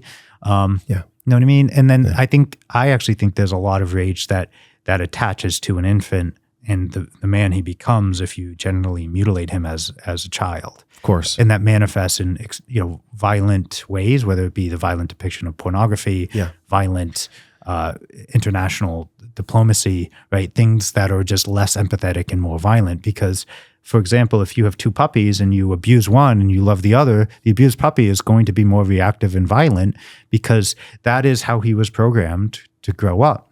And I couldn't imagine a more violent act than to tear the most erogenous part of a child's sex organ off. I mean, it's just so heinous and it's so obvious, but we don't talk about it, which is what the litigation will force the judiciary and the legislature to address, is we discriminate against baby boys right now because we only protect girls, which is great, but that discrimination is actually unconstitutional, pretty obviously so. And so we're going to, It brings a great fact that you talked about earlier, where you said women, there's more sympathy for women on a higher level and also on like a societal level. Women tend to get more sympathy when it comes to mutilation, right?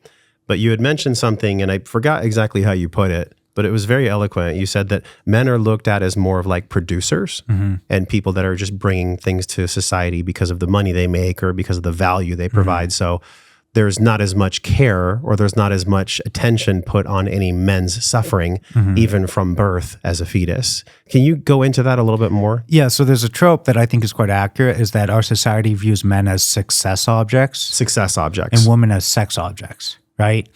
And so, and maybe even from the tribal perspective, they're providers, they're protectors, and if they take a hit, whether that could be violent, if they sustain violence, it's something that we're more willing to accept as a society.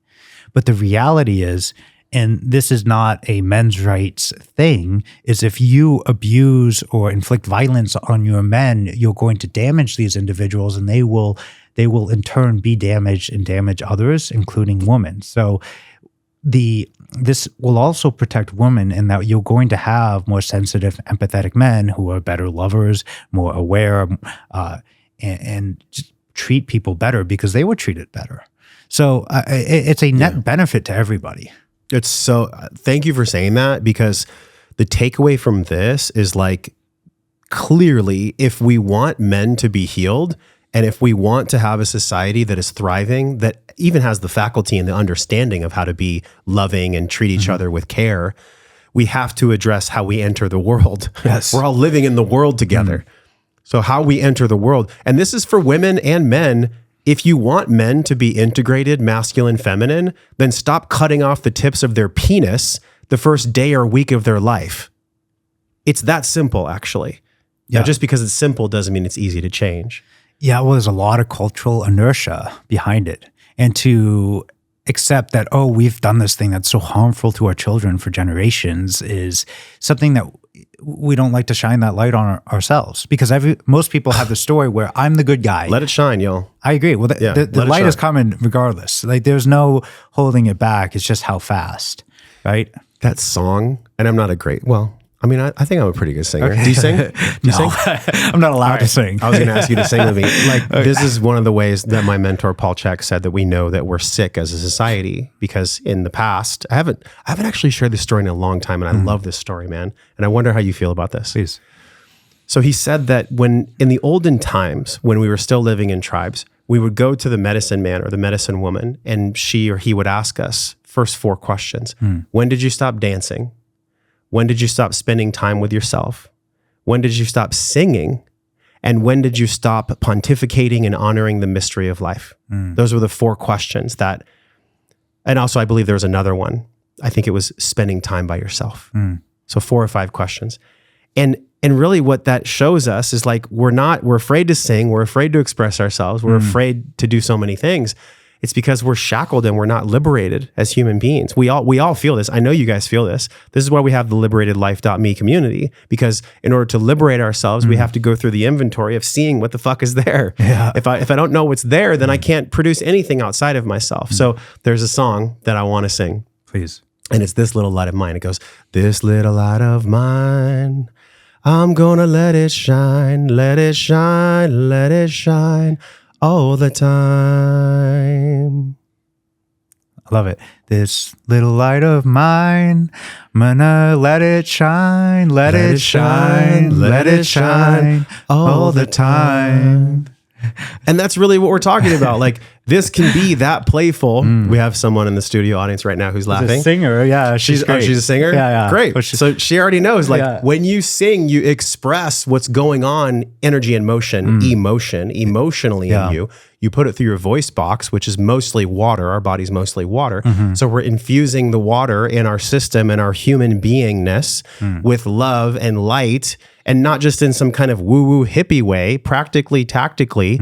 Singing is a way to express ourselves that most people are so afraid of because they themselves are not liberated. And I'm on the path of liberation. So are you. Otherwise, you wouldn't be fucking sitting here. You wouldn't be going into the highest courts in America and promoting change from a place of love unless there was a portion or all of you that was really liberated and that sees how the liberation of young boys are being stolen from them. There's a theft that's going on, which is my next question for you.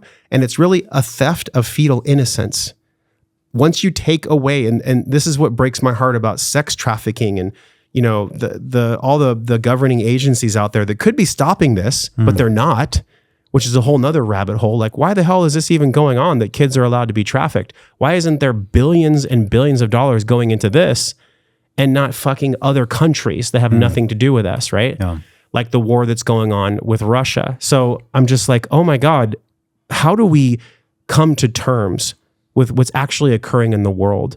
And how do we know that what's going on in the world is actually a byproduct of the way we ourselves can choose to be liberated? It starts with you and I. It's not just because ancient masters have said this. If you want to change the world in you.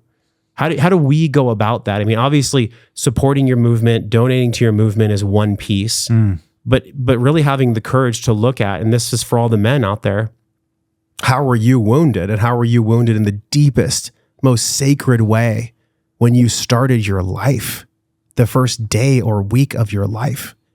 Like I'm not even really through the process at all, because this has come back around for me 3 years later after the birth of my son. Like, in order to be liberated, we have to be free of the things that bind us.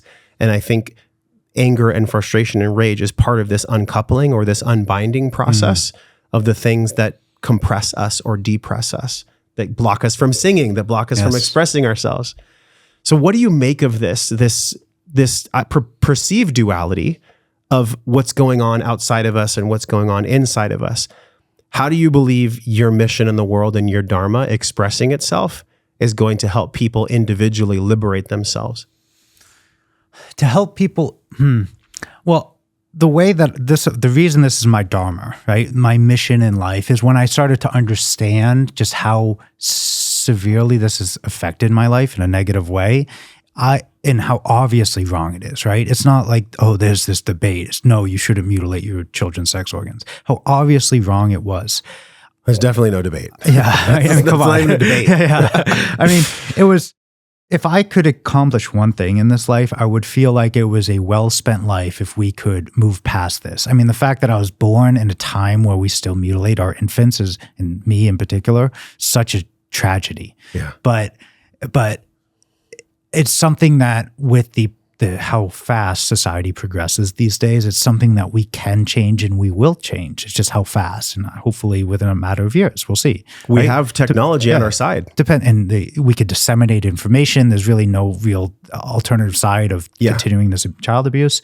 So that's why I continued, why I committed to this. And hopefully I can do it sooner, because it's not something I want to do forever. But for me, it was, if I could have had anything in my life, it would have been to have been respected and to have my whole body to myself. And I mean, it's very important sexually, interpersonally. There's a lot of trauma, and I've had a lot of familial strife because of this, which was also very hard on me. So it was just all of these negative effects. So if we are to change the world and make the world a better place, which is like a platitude that's out there, right? Platitudes like love is all there is. Love is all there is. Well, are you doing it? Like just because we say it or we hear it doesn't mean that it's always embodied. It doesn't embody in us.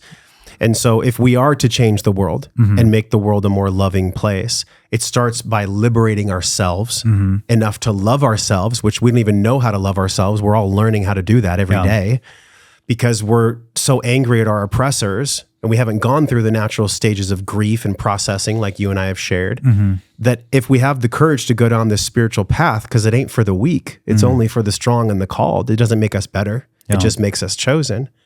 Then how do we personally liberate ourselves? And how is your work in the world helping us to liberate ourselves so that we can be more expressed and more free?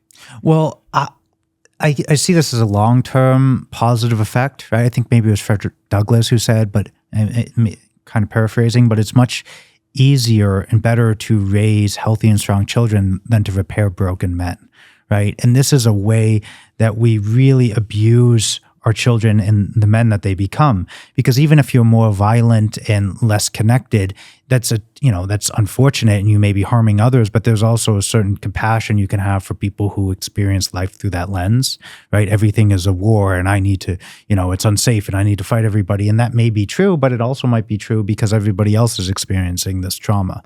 So I consider this movement as a long-term effect on the world to help it heal. And it's our generation, unfortunately, or and maybe in Gen Z to an extent, a lot of us have already suffered the brunt of the trauma, right? And now we have to address that if we're going to be more connected with our emotions and be able to experience life to the fullest and interpersonally connect with others sexually and otherwise. But this is a way that we can, let's say, make the world a more loving and empathetic place if we put a stop to this as soon as possible, which is what I'm trying to do and what we're trying to do. So that's what I kind of see as my contribution to our collective consciousness. Yeah. And hopefully, and I hope that people are listening out there, that if we can do this as soon as possible, we can move on to other topics. But if we cannot agree as a society that we shouldn't be mutilating our infants, then what can we agree on, right? And so it's something that I see as such low-hanging fruit. It's just a conversation we don't want to have, but we do have to have it because we continue to do it. So that's where we're at. And even if the internet at large and individuals don't want to support me, my law firm can do this to an extent. But if we are able to raise significant resources, I can force this conversation in every state in the union, right? I mean, I'm going to start in one state in, probably a month, right? I've got my plaintiff, I've got smart people working on the complaint, and we're going to go full steam ahead in this state to try to expand existing protections to females to all children. Now, America is a leader in culture throughout the world. Not so much that every culture says, "Oh, we're going to mutilate our infants," but we've definitely influenced many. Like after the Korean War, they adopted circumcision to an extent and all that. But I think if America stops doing this, the rates of worldwide genital mutilation will plummet, and the next generation who grows up will not have this subconscious trauma that is influencing their decisions and creating a much more violent and dysfunctional world. if you want to stop the patriarchy, that actually the patriarchy and feminism, like you could say that they exist, but they only exist as a mental construct because of the friction that we unconsciously feel.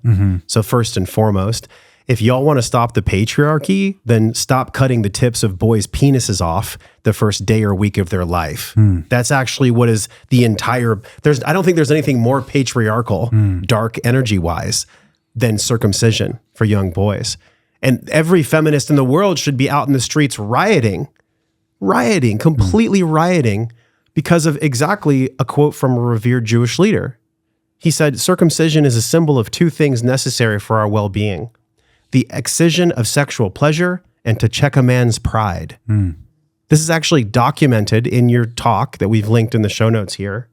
So if one of the revered Jewish leaders is saying blatantly out there in the open, in the darkest patriarchal way possible, that the two things that are needed from circumcision that they want to actually project out in the world are the excision of sexual pleasure and to check a man's pride, to literally associate that sexual pleasure equals pain, there's nothing more demonic. And how any of these leaders or any of these religious people can hide behind their zealotry and their ideology and pretend that this is okay is the most disgusting thing I think truly I've ever heard. Well, so I have a friend, my mentor, who pushed me to law school, very astute, but the Catholic Church used to be opposed to gay marriage. And then they stopped opposing it because it was no longer financially wise to do so, right? They were going to lose money as opposed to gain money. How so? How so? Well, because it was just more popular to support gay people because people knew gay and bisexual people. And so it was no longer popular to hate on them. Or like the church wouldn't get as many tithings? Yeah, or donations, because it was just no longer part of the zeitgeist, right?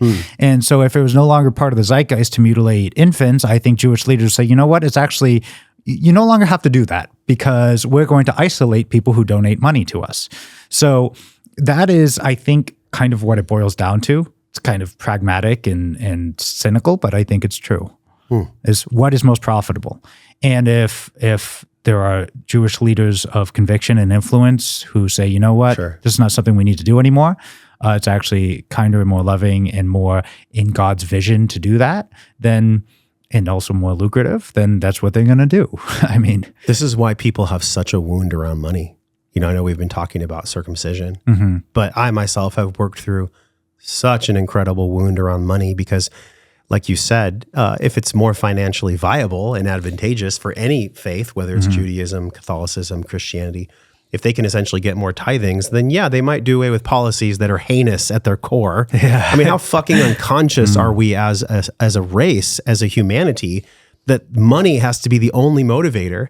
And how does even that type of thinking fuel the wound around money? This is why poor people say, oh, they're rich, they're evil. Yeah. Because they only make decisions based on what's best for their wallet, which in a way, fiduciary and public policy, especially with what you're doing in litigation, it's going to impact people's finances, and finances is what hurts these large bodies of organizations of religions. How incredibly sad is it that we even have to start at this place, the knowledge and the awareness that you bring.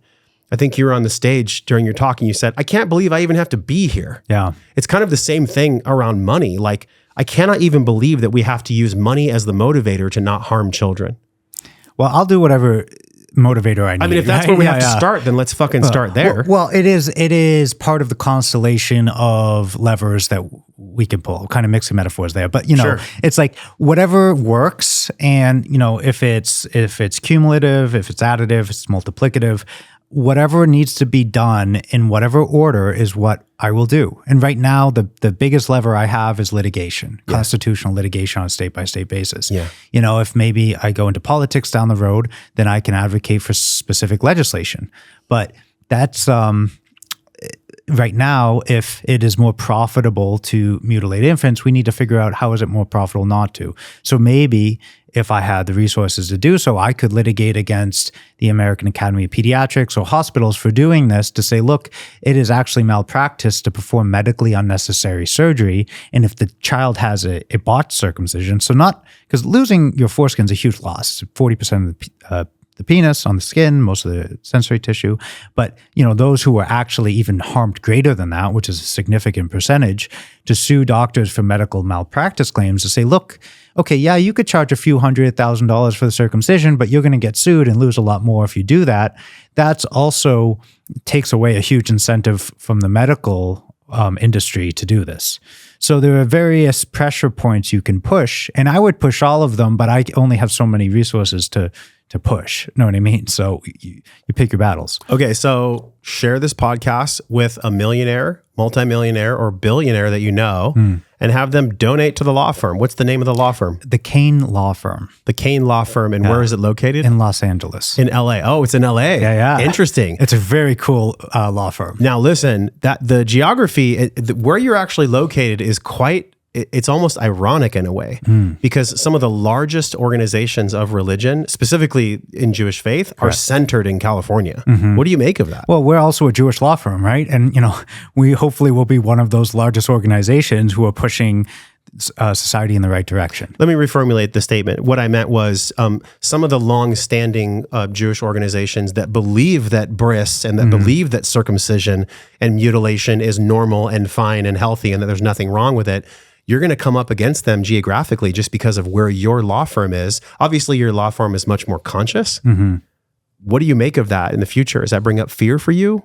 No, I mean, I'm well aware that I'm not going to be here forever. Like, I will die at some point, as will all of us. And, if I'm assassinated, which, hopefully not, but it's okay, right? It's not something I'm going to live in fear of, because it's just, it's not a healthy way to live. You can always be afraid of something, right? Maybe there's some religious zealot who's like, we need to take him out because he's going to take away genital mutilation. And that's probably accurate.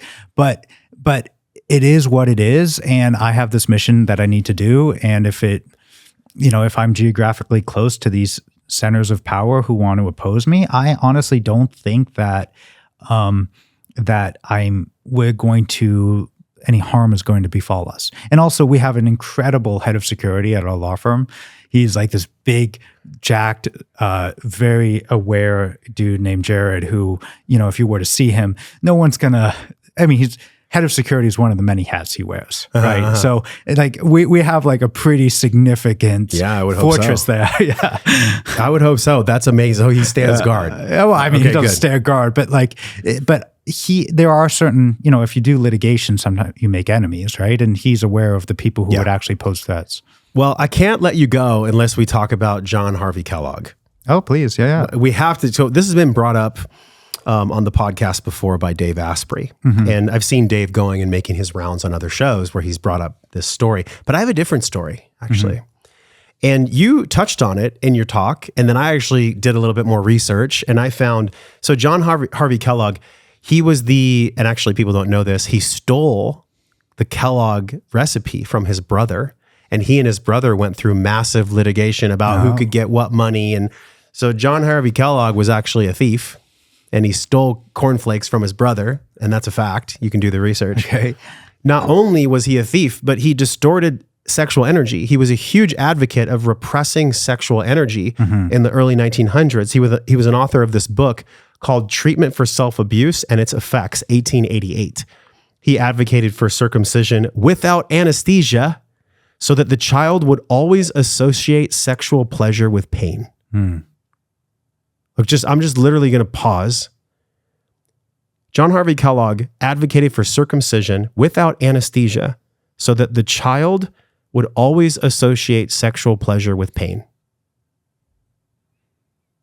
Just let that land, because if that was the energy before even the year 1900 behind the swell of circumcision and harming young boys and associating pain with sex and sex with pain, how could we possibly have a healed patriarchy? How could we possibly have women that have men showing up for them that are embodied in their own masculinity, that even have the faculty or the awareness to treat a woman like a real woman because they themselves have been robbed from being a real man?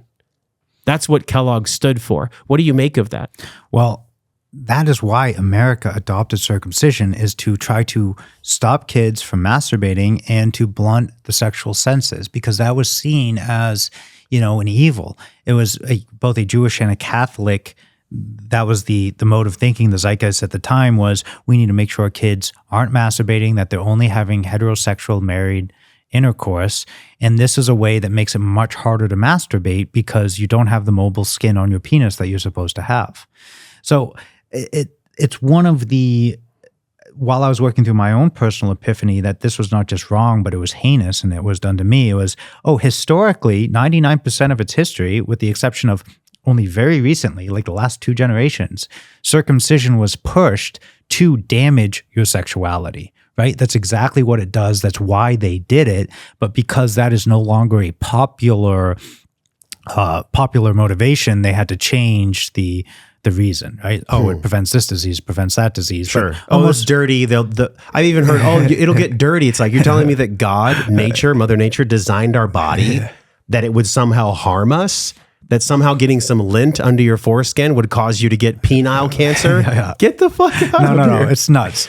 There's higher penile cancer in America. It might be from smoking. It also may be when you cut off 40% of the skin, you're removing a lot of the blood vessels, the arteries, the veins, and so the blood flow is all messed up for life. I mean, there's a lot of negative effects. It's like if you cut off your eyelids, your eye is not going to function as well. So, I mean, but John Harvey Kellogg, he's one of a list, probably one of the most egregious and kind of overt. Like, we need to associate sex with pain. This makes it much harder for self-abuse, which was a euphemism for masturbation. But that is why most of the doctors adopted it too, back in the 1900 to 1970 or so. Because they didn't want kids masturbating. Correct. So it literally came from sexual oppression that came from millennia of dogma because it was always done. This tradition gets to die. I mean, it gets to die in our lifetime. It has to die. It actually must die because it's going to propagate more war. The entry to life is so special, man. And I don't know, it's a question I want to ask you. I'll ask you now. I was going to ask you at the end, but I'll ask you now. Do you want children? At some point, yes. At some point, you want children. Yes. So can you see how the consciousness and the spiritual journey that you yourself have been on and what you stand for in the world and expressing your Dharma and your purpose in the world is going to be so inspiring, and how lucky and how fortunate your future son or daughter is going to be because they have you as a father? Well, I certainly hope so. I mean, I had great parents. I mean, I know that may be hard to infer. No, I don't judge your parents. They did the best they could with the level of consciousness they had. Yeah. Just like all of our parents do. So I actually have a pretty high standard to live up to, but I also want to do better for my children than what happened to me. But I also have this very important mission that I need to do. And if having children is going to detract from that, then it's something that can wait for quite some time. It's okay. Yeah. I mean, it's just not something I need to decide right now. Sure. I was 39. Okay. Yeah. So I'm 31. So, yeah. And my dad had me when he was 44, something like that. Oh, wow. Yeah. Maybe somewhere between 40 and 44. So it's kind of like, it's not something I need to decide right now. And things are moving so fast in my life that, it's hard to know where I'll be in a couple of years. We'll see. Yeah. Because I don't even have the resources to support a child right now. And like, it's just not something where I would feel comfortable doing. It would be a real headwind. I hear you. And to be honest, I felt the same way. Like when I was 34, 35, I thought to myself, wow, I really want kids. I want a family. I want to create a dynasty in the world. How am I going to do it? And it actually, that vacuum, like Aristotle says, nature hates a vacuum. So the vacuum that was created as I stepped into what it would take and what I would have to become as a man, as a leader, as a human being, in order to lead wellness and wisdom and lead the podcast and make the money and reach the people and do the things, I had to fucking sit in that chrysalis and wiggle around in my own juices of sabotage before I finally cracked the shell and opened up my wings to fly. And I would say I'm still learning how to fly too, right? That's why we sang on the podcast, man. People want to feel our youthful spirit, our joy, like they felt from you now and they felt from you in your play and your performance in 2018. And I'm sure that's why people gravitate towards you and gravitate towards this show, because they can actually feel our heart. They can feel our soul. They can feel our young child, wounded as they may be, because we all have been wounded. They can feel that fucking life force energy from us. And I think that is really something that our kids can feel and see that doesn't always necessitate us having $100K in the bank, or maybe that's even more important than being financially ready for children.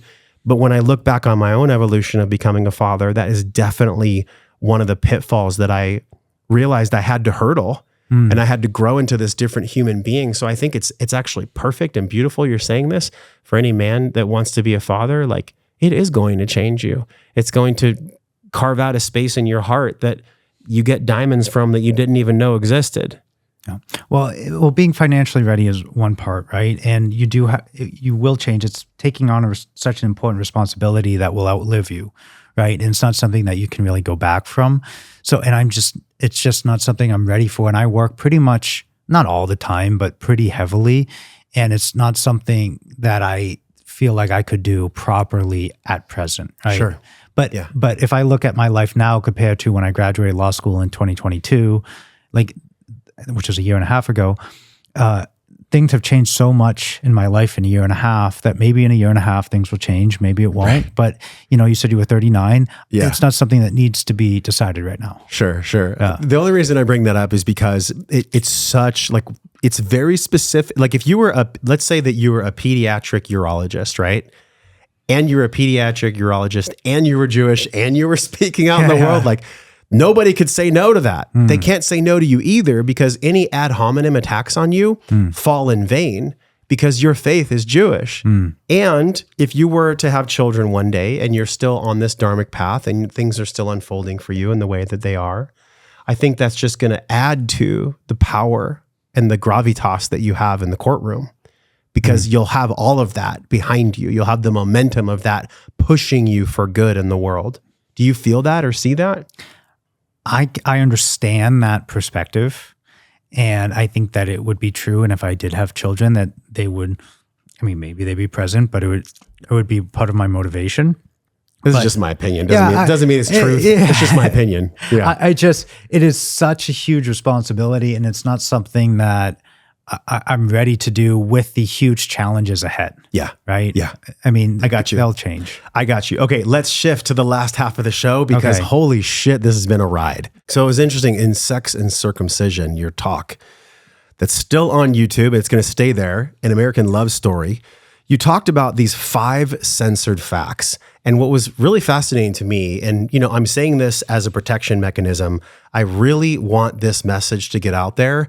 And I know that censorship is actually part of YouTube in a big way. We've been censored before. And so I want y'all to do this. I want y'all to share this episode right now because the more it's shared, the harder it's going to be censored. And so with that as a pre-frame, you talked about these 5 censored facts, and I want to take them one at a time with you. So the first one is that rabbis designed and implemented circumcision to damage Jewish children's sexuality. Now, we've already explored this a little bit, but can you give us a high level on one of these 5 censored facts? Sure. So, I was Jewish, grew up Jewish, and I used to have this kind of complex, like, oh, Judaism is the best and I'm the best because I'm Jewish, blah, blah, blah, just because that's how you're raised, right? And I'm sure it's like that. What do you mean that's how you're raised? Well, it's probably not explicit, but I think in most religions, it's at least implicit that this is the right religion and, it's proper that you were raised here and this is how, you're superior because you're part of religion X. So right? In Judaism, as in a lot of religions, there's an elitism that happens. Well, yeah, it's literally the chosen people, right? That is kind of the motif that extends throughout the Old Testament and a lot of the religious kind of practices and dogma. And non-Jews are called Gentiles. Yes. Right? Yeah, that's the respectful term. The slur is goyim, which means cattle. So goyim means cattle. As far as I understand it, I believe so. Because in some of the original Jewish texts, the term goyim is used. So they're speaking about other people that are non-Jewish as cattle? We should fact check this, but I'm pretty sure, yes. Okay. But anyway, I considered it to be a mark of superiority just because I was, in my early teens and I was young and ignorant, right? Yeah. It's just that's kind of what happens in your teens. Yeah. So, and the mark of ignorance is that that you're not ignorant and that you're the smartest and the best and whatever, right? So it's like this real toxic kind of combination of traits, which is amplified through hormones and puberty and all that. Yeah. And whatever culture. That's a wild ride in our teenage years. Yeah. I'm starting to watch the show Big Mouth, and it's very funny with the hormone monsters that kind of personify the impulses you feel as a child or a young adolescent at that age, in terms of both kind of being very irrational and impulsive, and your emotions and sexual responses spike in ways that are just insane, right? Like if you did that as an adult, you would be considered clinically insane, but you're an adolescent. So anyways, that was kind of the attitude I had as a teenager. And then when I started reading books on circumcision, because I'd seen an intact penis when I was 19 on an international rugby tour in Scotland, I started to kind of look into it, and I saw all these quotes from these rabbis saying, circumcision is done to weaken the sexual organ. It's done so not only men feel less sexual pleasure, but women do too, because the genitals are designed to stimulate each other. And when you remove a big part of the male organ, it doesn't stimulate the female as well. So when I started reading the historical justifications from esteemed rabbis like Moses Maimonides and others, I was like, oh, that's not something you can fake. It was an overt justification to damage children's sexuality. And that was something that really flipped a switch in my thinking, because I always thought it was done as some type of enhancement or improvement, because that's just the meme, the trope that was repeated to me often. That's what I used to believe too, because my parents and my grandparents and everybody just did it. I didn't question it. It was literally just something that I absorbed through almost emotional osmosis. But when you see this recurring justification throughout the ages of Jewish, essentially, high priests saying, no, we need to circumcise kids because it reduces their ability to feel sexual pleasure and it weakens their sex organ. Well, I'm a 20-ish-year-old man. That's not what I want to hear, right? Yeah. But it's something that you can't really get around, because there's no rabbis back then saying, this is, increases sexual pleasure and increases the sexual function. And of course it doesn't, right? I mean, you're cutting off a big part of the penis. So, but it's not something that you're taught in temple or Jewish studies. It's not something that they highlight, because it is so, it's a gross and disgusting part of the history where we mutilate our infants, right? Yeah. So it's not something you want to highlight, but it is part of the development.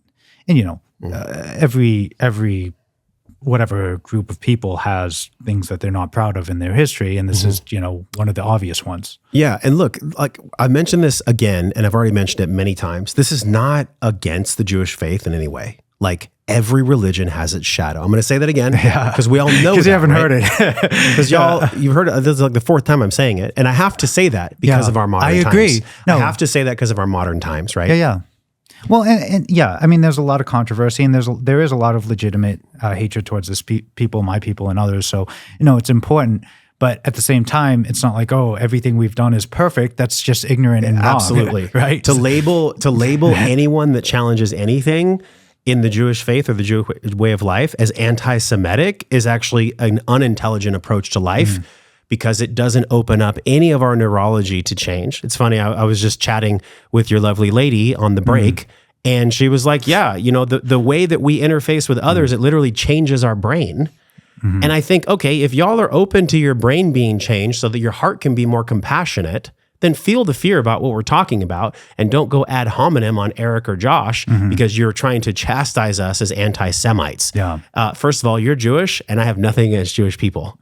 So there's that. So try to fight or soundbite me on that, y'all. Well, it ain't going to work. But when you criticize part of a religion and you say, well, here are these 3 words that you said in a 2+ hour podcast, it's like, well, in my platform, those people are only going to see those 3 words, right? And then it's like, okay, it's unfortunate. It really is. Okay, point number 2. American physicians adopted circumcision to damage our children's sexuality.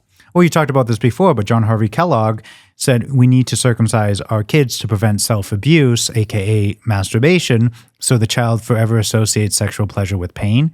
But John Harvey Kellogg, he may not have been a doctor, but that was the overt justification in the medical field, is we need to do this because it makes it more difficult to masturbate. Now, what a lot of American men are becoming aware of, but may not have been, is you're not supposed to require lotion to masturbate, right? You have this mobile double-layered sheath of highly erogenous skin that goes up and down the penis, and you just grab the skin and you jerk it off, and then you can come to orgasm, or you're having sex with another partner, right? But in our popular media in this country, you almost always see tissues and lotion as code for masturbation, especially in like crude adult animated comedies like Family Guy, Brickleberry, Rick and Morty, you name it, right? In that area. And so that is not something that is an artificial sexual disability that is imposed on a circumcised male, because you're supposed to have enough tissue where you could bring yourself to orgasm without any external aid. And if you think about it, we're primates. We evolved in the wild that you need some external synthetic lubricant to achieve orgasm is just ludicrous. I mean, of course you don't. We've been self-pleasuring since, I don't know when monkeys started doing it, but monkeys today do it as well, right? And they don't need lubricant from CVS, right? Because they have their foreskin like every other mammal. You know what's interesting before we get to the last remaining censored facts is that the way in which this religious zealotry has come down the tree and the way in which boys have been so harmed is actually the same way that science tries to deny God in the name of science itself. Science, especially in our world and even at higher learning institutions, it's gotten so full of itself. The scientific bodies, the scientific professors, they're so into themselves and they're so self-righteous about knowing exactly how the brain works. Well, let me tell you this, and let me ask you this, and this is for all of us here. Like, science can explain why the SA node in the heart beats, right? It's the transfusion of electricity in the heart. But science can't actually say that why it beats. Science can do a lot of things. It can help people, and I'm not here to go against the progression of science, because science actually does a lot of good in the world. But the intentionality around science has to be an honoring of the mystery of our creator in order for science to be pure. And science has become completely plagiarized, because you can take money and stack it on one side and take money and stack it on the other side. And then the two scientists just fight each other about which science is right. Look what happened with our whole fucking COVID theater and the mask bullshit and the lockdowns and the insanity that bankrupted millions and millions of people. I mean, case in point, the way that this has been handed down, where American physicians literally just thought, okay, it's okay to cut off the tip of a penis and take away the sexual pleasure of young boys. It's actually done in the name of science. They were doing it back then in the name of science. Just like in the past few years, things were done in the name of science that absolutely decimated and killed people. Do you see the similarity here? Well, so I actually never thought I would get COVID, right? I just thought, okay, there's this big hysteria. And then when I finally caught it, I was pretty incapacitated for like 2 weeks, right? So I can understand, I was a younger guy, like 29 or something, and I was healthy, like robustly healthy, and I was totally leveled. And I was vaccinated because my university required it. I'm not going to fight. I can fight one major university at a time, So I also take issue with, here's this new vaccine and it has absolutely no detrimental health effects. It's like, well, you just invented it, so how do you know that? How could you possibly know? It's just silly. That's not possible. But, you also can have standardized studies that show, well, the hospitalization effects are lower and, you may have better outcomes. I think Europe banned the Pfizer vaccine or something, and yet, 100 million Americans got it. So, and also America serves a lot of things that are literally illegal to serve in Europe. Yellow number 5, blue number 4. I think you're saying red dye 40. Crazy stuff. It's like, okay, yeah, I don't know what those mean, but apparently super carcinogenic and unhealthy. Sure. So I'm aware that a lot of our medicine, certainly big pharmaceutical, is motivated mostly by money and not health, right? But it's done in the name of science. Science. Yeah. Well, there's the scientism where people actually have no idea how science works, but they appeal to it. This is what the scientists say. This is, It's always people that are uneducated that go, well, it's science. And I'm like, what do you mean by that? I don't know. The fuck do you mean it's science?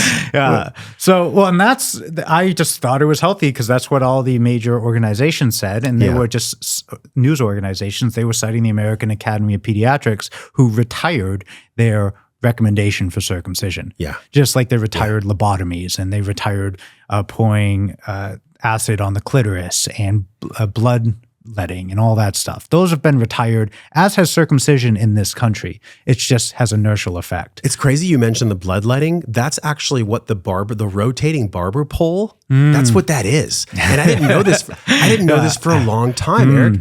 So y'all have seen those rotating things outside of barber houses or barber shops? Back in the day, barbers would do the bloodletting. And the reason that thing rotates is because they would tie bloody rags to a flagpole and they would flap in the wind. So that was the old school barber shops that would actually cut people and bloodlet them, which, by the way, was the same thing. Science saying that this is the way to go and you have to trust us. True Socratic method when it comes to science is always open to its theories being proven wrong. Exactly. Zealotry in science is a different thing. Yeah. And actually the biggest circumcising group are Muslims in the world, because there's 1 billion of them and much less Jews, right? And they mostly circumcise. But a lot of the circumcisers are actually barbers. So they cut your hair and then they cut the children's penis. No way. So they're actually, they're connected to the old world still. Yeah. In that way, yeah. Holy shit. While we're cutting your hair, let's mutilate your penis. It's like, it is what it is. I don't know what to tell you. I just had to pick up my jaw for y'all that are listening. Okay, so number 3, circumcision significantly damages life. The foreskin is important. Correct. Obviously, if you're with us for this long, you already know that. But why did you put that in there? Well, because people think it's a small piece of skin, that it doesn't have any function or it has negative value. It's like, no, it's about 15 square inches, so at least as big as a credit card, usually as big as your palm. I've made a lot of jokes in the play that mine would be much bigger. But, the point is, because I had that eggplant in my pants, and that was kind of, people thought that was real, right? Yeah, I did. I was like, oh my God, he's going to pull that out? What? Yeah. It's like, is it really that big? No. So it is a massive double layer skin structure that has most of the erogenous tissue, and men can have orgasms in different parts of their foreskin. And the most immediate way to describe it is the lips of the genitalia. Like if you were to put a vice around your lips and tear them off, that would be analogous to a circumcision on an infant, because the foreskin is the transitionary skin from the outer foreskin, which is below the circumcision scar, to the inner foreskin, which is the other side of the circumcision scar, right? It is the lips that go from skin to inner mucosa that close out around the head of the penis, like over it. And then when you become aroused, it can slide back and forth, which not only stimulates the foreskin, but stimulates the head of the penis, and it stimulates your sexual partner as well. So it's this kind of whole dance of moving parts that contributes to sexual pleasure to the partner, to the male, to his partner. It's exceptionally important. It keeps the sexual orifice lubricated, right? It contributes in such a profound way to the sexual dance. And when you remove that, that's why you have all of this much more violent porn in America, which is like pounding, because with a foreskin, you need a very little movement to get an incredible sensation. And you can have orgasms throughout different parts of the penis and the foreskin. When you remove that, obviously you cannot. So, but Americans don't know that, because 120 million American men and their sexual partners don't have a foreskin. Some women live in areas where the circumcision rate's so high they've never seen a foreskin. And you have this psychological effect called the familiarity bias, where you become aroused and comfortable with what you're familiar with. So when we say, oh, I prefer circumcised men. Well, have you ever been with an intact man? No. It's like, okay, well, so you're just used to what you're used to. But they did a study, I forget where in Europe, but I cited it in my play, where about 30% of circumcised men brought their female partners to orgasm, where 60% of intact men, which is a huge difference. And then there was a 30% standard deviation, which just means on average, between like 10 and 50% of men circumcised men bring their females to orgasm, and about like 50 to 90% of intact men bring their female partners to orgasm. So, I mean, it actually detracts from an incredible number of orgasms from women as well. So women are being robbed from orgasm because of circumcision. Exactly. If you want to look at this strictly through a female lens, which, as I said, I don't care what lens you put it through, we just need to protect these children from genital mutilation. But it is an incredible harm to female sexuality as well. They're being robbed of having an orgasm because they're with a partner whose parents literally didn't know what they didn't know. Yeah. I mean, this has profound effects throughout your entire life, and then also other people's lives who are not even the ones being cut.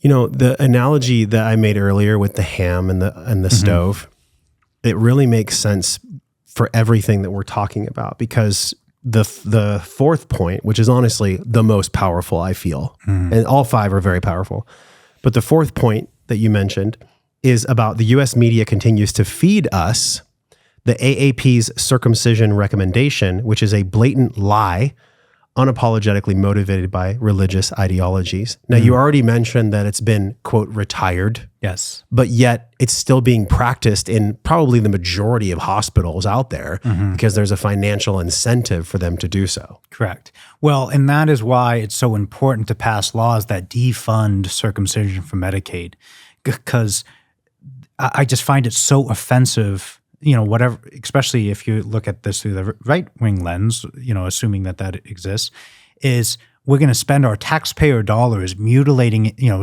performing medically unnecessary surgeries. Who cares what wing it comes from? Yeah, I know. I mean, it's like, but, you know, so I try to speak everyone's language, sure, right? Sure. So it's kind of like, in terms of the fourth censored fact, right, is all of these news organizations used to cite the AAP. They've stopped doing that more or less, and the conversation has changed considerably in 5 years. Like, we're going to prevail in this movement to protect children, but it takes time to build that mass. What do you say? Most people are violently opposed to truth, and then they there's some tipping point. Yes. So and then it's accepted as total truth. Yes. And all truth goes through those three. So we're right near the middle now, and so agreed. So that talk has aged in a way. My Harvard performance, which is great. Good. I'm really happy to see that. But we need more laws passed defunding circumcision, and then eventually it will be unlawful to mutilate an infant. But it's going to take some time. Well, the last point is a very profound one. Male and female circumcision are identical, which we talked earlier, and you mentioned that for a long time that it's obvious that you don't pour acid on a clitoris and you don't harm the genitals of a young baby girl, of a baby fetus girl. Why in the hell, besides the societal impact where men are judged by the way that they provide and men are, how did you describe it again? You said women are sexualized, but men are... Well, women are sex objects and men are success objects. Yes. And so, well... Like, you wouldn't call a woman uncircumcised ever, right? In this culture in America, you wouldn't say, "Oh, you know, she's uncircumcised, Jennifer," or you know, whatever the names are, and you wouldn't do that. You shouldn't do that with a man. If you call a man uncircumcised, it just telegraphs, "Oh, I'm ignorant of what a normal penis is." But if you're with a group of circumcised men and you call someone out or make fun of them for being "quote unquote" uncircumcised, it makes you feel better. It communicates this delusion that being uncircumcised is abnormal. There's no such thing as being unmastectomized. You're not unmutilated. This is a normal, intact penis. But we use these terms in genital cutting cultures to make intact individuals feel abnormal or lesser than, because it's much easier to project our insecurities on intact individuals than to realize, oh, I was harmed. Which harkens back to what we've been talking to for a while, is we have this elaborate culture and language to normalize this horrific reality. So, and if you were to look at female genital cutting cultures, they exhibit all of the same behaviors as America, a male genital cutting culture. those cultures that circumcise females, they say, oh, it's just a little snip and it's healthier and it's cleaner and it prevents disease. And, a man's not going to sleep with you if you're not circumcised and it barely hurts. And all of these things that we immediately recognize to be false. All of those things are equally applicable to America. So, but it's just, and also if you just look at the tissue, they're homologous. They come from the same structure in the woman's uterus or utero. And so when you cut off part of the foreskin, that's analogous to cutting off the clitoral head of the female. But actually, the male foreskin is much more innervated than the female clitoral head. It's the clitoris in the female that's mostly innervated, whereas it's the foreskin in the male that's mostly innervated. So yeah, well, maybe this is why in the American Love Story, it's about sex and circumcision, because it's not just circumcision that is harming people. It's the byproduct of how sex gets tainted through that process. And let's end with this. When we look at society, and I say society loosely because I'm only talking about America or North America, USA and Canada, maybe Britain, maybe the UK. Other countries, I just don't have the experience because I haven't spent enough time there to know if what I'm about to say is true. But I assume it probably is, especially the more divorced we get from the laws of nature and from our creator. I wonder if the duality, the theater that it's funny you had a play, you had to call it a play. You couldn't have actually called it a talk. Yeah. Because if it was a talk or a lecture, it probably would have gotten censored. But since it was a play, and that's why JP Sears and all these comedians can do what they do and shine light on the darkness because it's satire. But inside of satire, there's always a kernel of truth. There's always something for us to learn there. What I'm about to say and what I'm curious how you feel is this: if sexuality has been tainted and the stories that have been told to us about what sex is have been tainted, and that sex is something that we should objectify a woman's breasts and we should objectify women, and look at Instagram, it's like half ass and tits just hanging out everywhere. And even in other communities, it's about objectifying the bulge, and just it's so tainted and it's so completely unpure in the way that it's being presented. I wonder if you have to guess, and this is a spiritual and a philosophical question, and it goes back to the question I asked about for ancient civilizations on Gaia, the Anki and the Enlil. If there was a piece of our genetics that was pulled out of us, that knew that we were from a creator, that knew that we were love, if we are being manipulated by some energetic force in the world that objectifies women and teaches men to treat women as objects and wounds men themselves through circumcision, what do you believe that actually is? Is it Wetiko? Is it dark energy? Is it demonic? What is that energy, that malevolent, evil energy in the world that wants to continue this tainting of sexuality and the complete and total dismemberment of sexual organs for boys? I think it's trauma is what it is.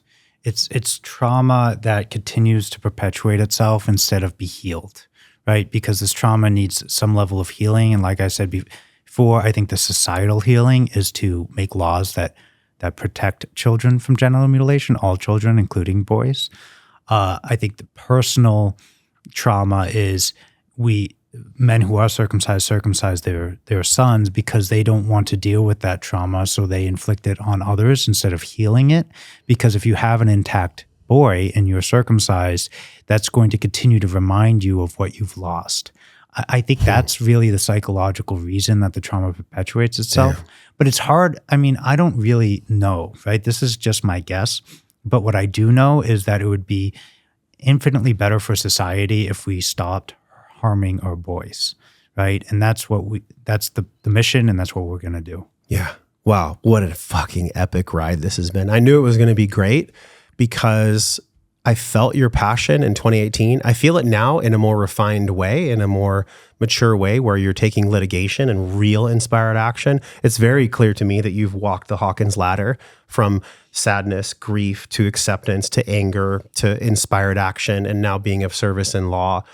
It's very clear to me that you're a spiritual man. I don't feel you as a religious man. I think that's what all of us really want when we fall into traps of religion, is we just want connection with the all. We just want connection with our creator. So thank you. Let me just say thank you for walking this path, man, for doing your work. It's a phrase I'm sure you hear a lot, but really, truly, thank you for letting me be an amplifier of your message and the way that you're allowing children to enter the world, specifically young boys to enter the world and not be so traumatized and shorten the suffering curve of young boys. It's really, really admirable. And I just totally respect it. I thank you so much, Josh. It's been a real honor. Thank you for helping spread this very important message and this mission, and to, let's say, help the world heal, one step at a time. We all do our part. You've definitely done yours. I'll continue to do mine. And hopefully we will meet again. And when we do, we will be much closer to the goal. Yeah, I think so. Protecting all children. Okay, so Clopper.com is where people can go. Yes. And you can read about this, Clopper versus the President and Fellows of Harvard College. It's there. But y'all donate, like even if it's $5 or $10, you have a donation button? Yeah. On Clopper.com, if you donate, it goes to a separate bank account that's only used for anti-circumcision This is not litigation. funding your dinners. No. Yeah. No, I have my own job. If I could work on this litigation full time, I would. Yeah. But right now, my law firm has the ability to do one lawsuit well in this upcoming state for Mason. Okay. But, if I can raise a lot more, I can sue various states around the country and speed this up quickly. Okay, so instead of spending money on alcohol or something deleterious to your health this weekend, donate to children, boys, not being traumatized their first day or week of life. That sounds a lot more fulfilling to me than a bottle of vodka. So thank you, man, for being here. And, it's something I ask my guests every time, and I'm always pleasantly surprised, and sometimes I'm just like gobsmacked by their answer. And it is this influence of wellness and wisdom in your life. It's like this intersection that we meet at certain points in our human evolution. We think we have wisdom, but we may not have wellness, or we think we're well, but we're not intelligent, or we're not smart enough to meet the demands of our mission. So at this intersection of wisdom and wellness, I think what we all really want, man, is we just want to live our life well. We want to have fulfillment and happiness. And I teach this model in the Pentagon called physical, emotional, mental, spiritual, financial wellness. But in the center of all that, if you had to articulate it, how would you define Eric living his life well? What is well-being to you? Well-being for me, I would say, is having the energy to accomplish what it is you're on earth for, right? You're a Dharma. It's having the energy to do what it is you need to do and being present enough to enjoy it, right? So it's kind of the marrying of physical and mental health. And because if you know what you're here to do, you have the energy to do it, that is going to make you fulfilled, and to not stress out about where you are, where you're going, but to enjoy where you are in the process. Because this is, protecting all children from genital mutilation is going to be difficult. It already has been, it will continue to be. But to enjoy where you are, even enjoy the difficulty and thrive in it, and have the energy to do what is necessary, I think is wellness for me. That's beautiful. Wow, what a great exploration of this topic that's honestly, I hope it's not timeless. A lot of the wisdom that's shared on the show is timeless. No matter when you hear it, it always applies. But my prayer is that so much of what we've discovered here and what you've shown us through times of difficulty, that in 3 to 5 years that we don't have this conversation, that we're just playing a different game, that we're actually having a different conversation, and we're taking the enrichment of these laws that you've helped to pass to the next level. That would be the ultimate dream. That would be super meaningful for me. And there's one more thing I want to share before we say goodbye, and that is earlier, I described one of the pieces of the ladder of healing. And so part of that was me showing rage and showing aggression. I do think that is important for people to explore. Now, are you going to get ultimate results from that? No, you're not. But it is part of the journey of healing. So I do want to say to those that have trespassed on us, and to even the harm that we've caused to others, but specifically men that have been traumatized at such an early age. For me, it led me to pornography and unconscious sex, and I'm really just tying the roots back in real time. It's been a fucking journey going into your work, man. It's been such a healing journey for me personally, and I know it's going to continue over the next few months. It's okay to have compassion for the people that have trespassed against you too. Like, that's really the take home here, is allow yourself to go through the stages of healing, but really allow yourself to relax into compassion, because our parents didn't know. They didn't even know they didn't know. Neither did our lineage. Neither did our greats and our greats and our great-great-greats. So they deserve compassion too. And I think the more compassion we can have, not in a woo-woo way, but in a really tactical, practical way, like on-the-ground compassion for our parents and for everybody in our family tree, and just give them grace for the things that they didn't know, that's how we actually live life well. Whenever I hold a resentment or I hold distrust or I project my stuff onto other people, it just makes me age faster. It makes me not live well. And it's actually the opposite of wisdom. It's the opposite of wellness.